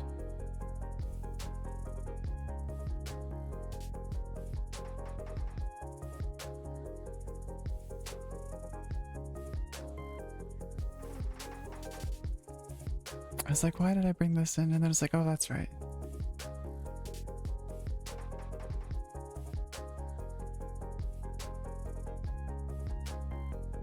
They are big. They were based around the XV9 weapons. I would look in the koi kit then.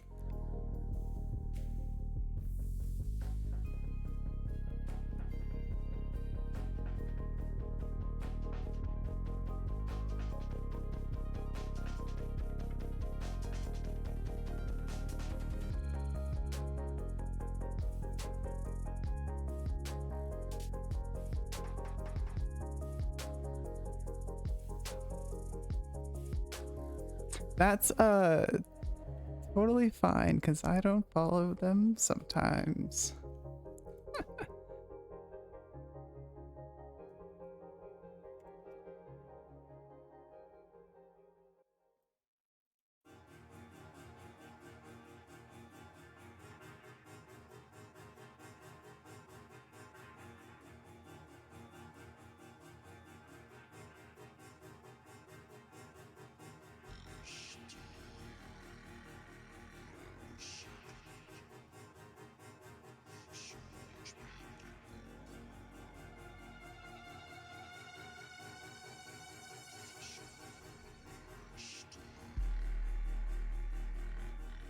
Okay, we can get rid of those.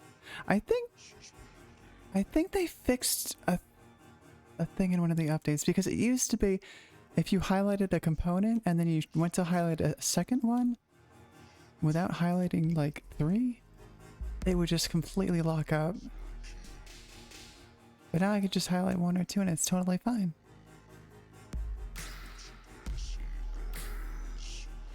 If you're going off of what's being shown in the GW store, I would take that with a grain of salt.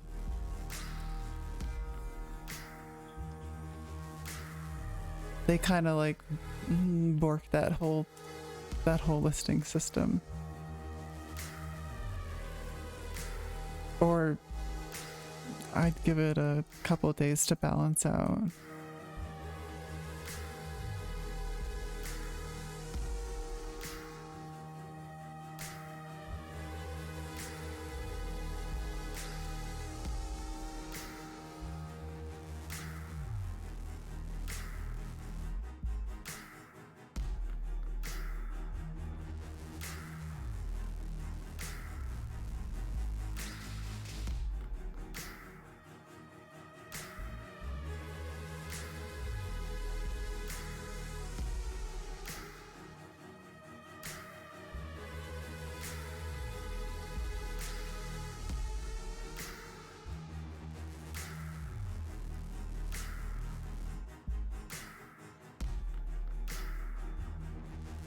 Oh, it looks so much better.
Oh, this is still operating off of that.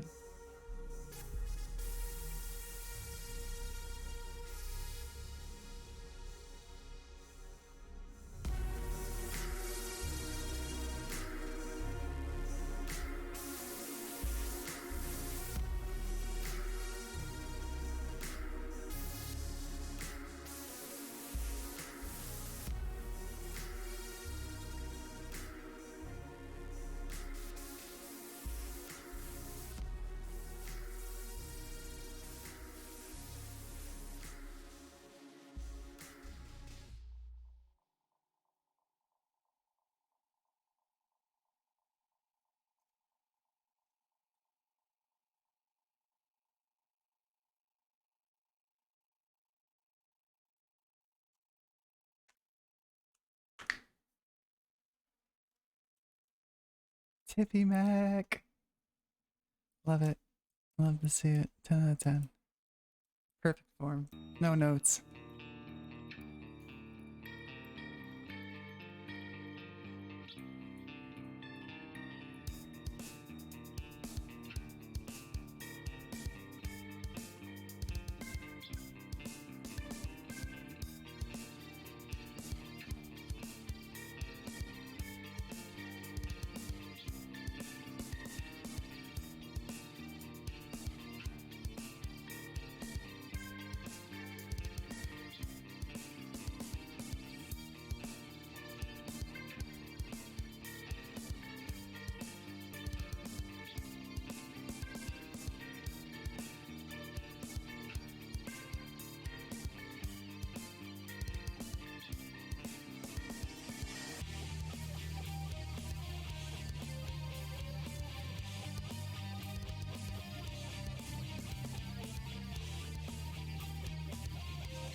Sorry, I just saw that.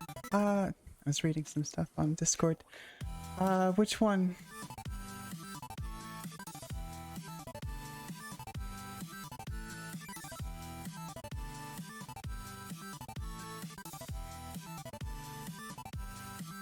Because there are a couple renders.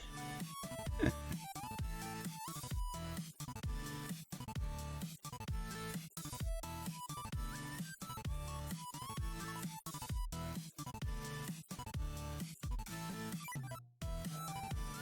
me check.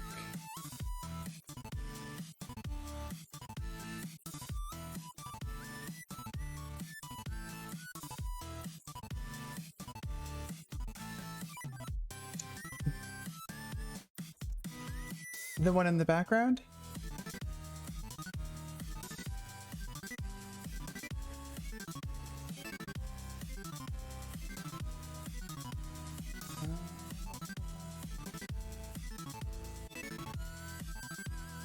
This guy. Or Drone Mom.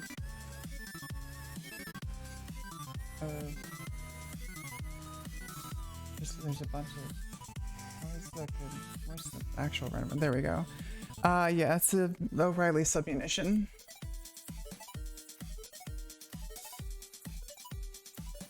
All of those bits are in the Riley folder.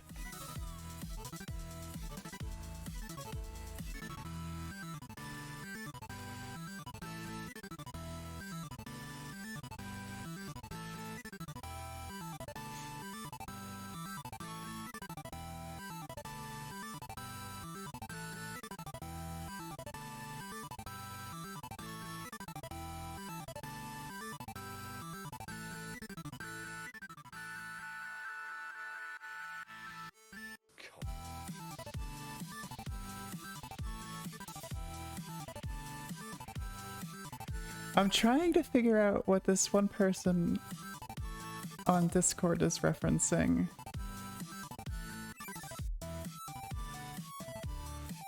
They're like concerned at a consistent amount of file errors.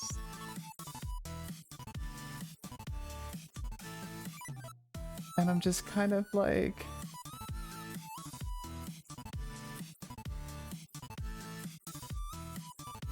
most of the stuff that does pop up usually doesn't matter. Yeah. Yeah, or it's like usually taken care of or fixed, but like the only things that I can think of off the top of my head that have actually popped up recently was the one issue that was a textural issue on the big tower shield, or the magnet slot on the fusion for the Geist, and I'm like, none of those actually impact anything. Yeah, I just...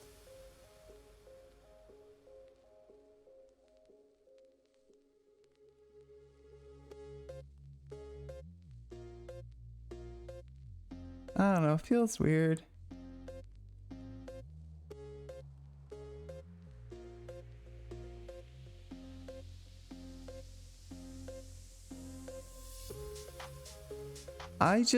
I like, with regards to lychee, I'm just like, and while I can't speak for other makers, I test print everything.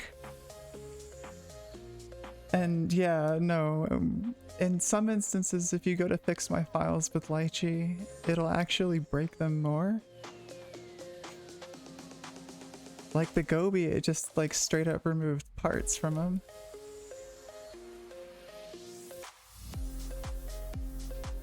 But I'm like, almost all of the errors that actually end up happening through files are either cosmetic or they don't matter.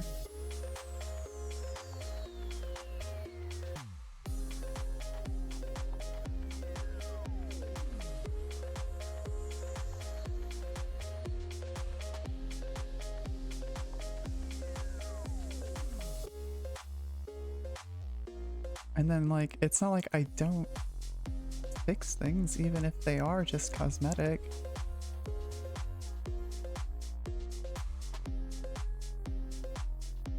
No worries. I'm probably gonna call stream in a couple of minutes anyway after these things save.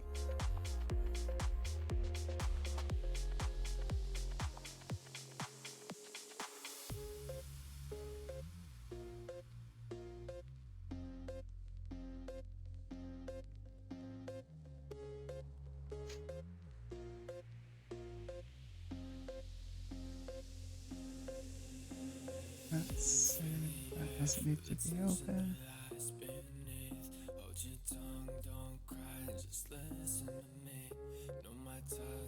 I like them. They're good.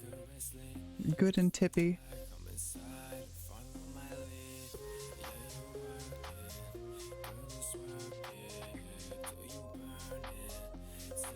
I also did send the files over to Atlas for the Gobi leaders, so I should be able to print them up in a couple days.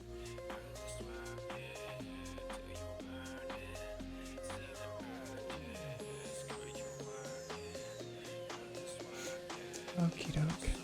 Okay. I am gonna get off. Good. Because it's one of the most frustrating things in the world. Oh, it actually looks like Twitch just cut anyway.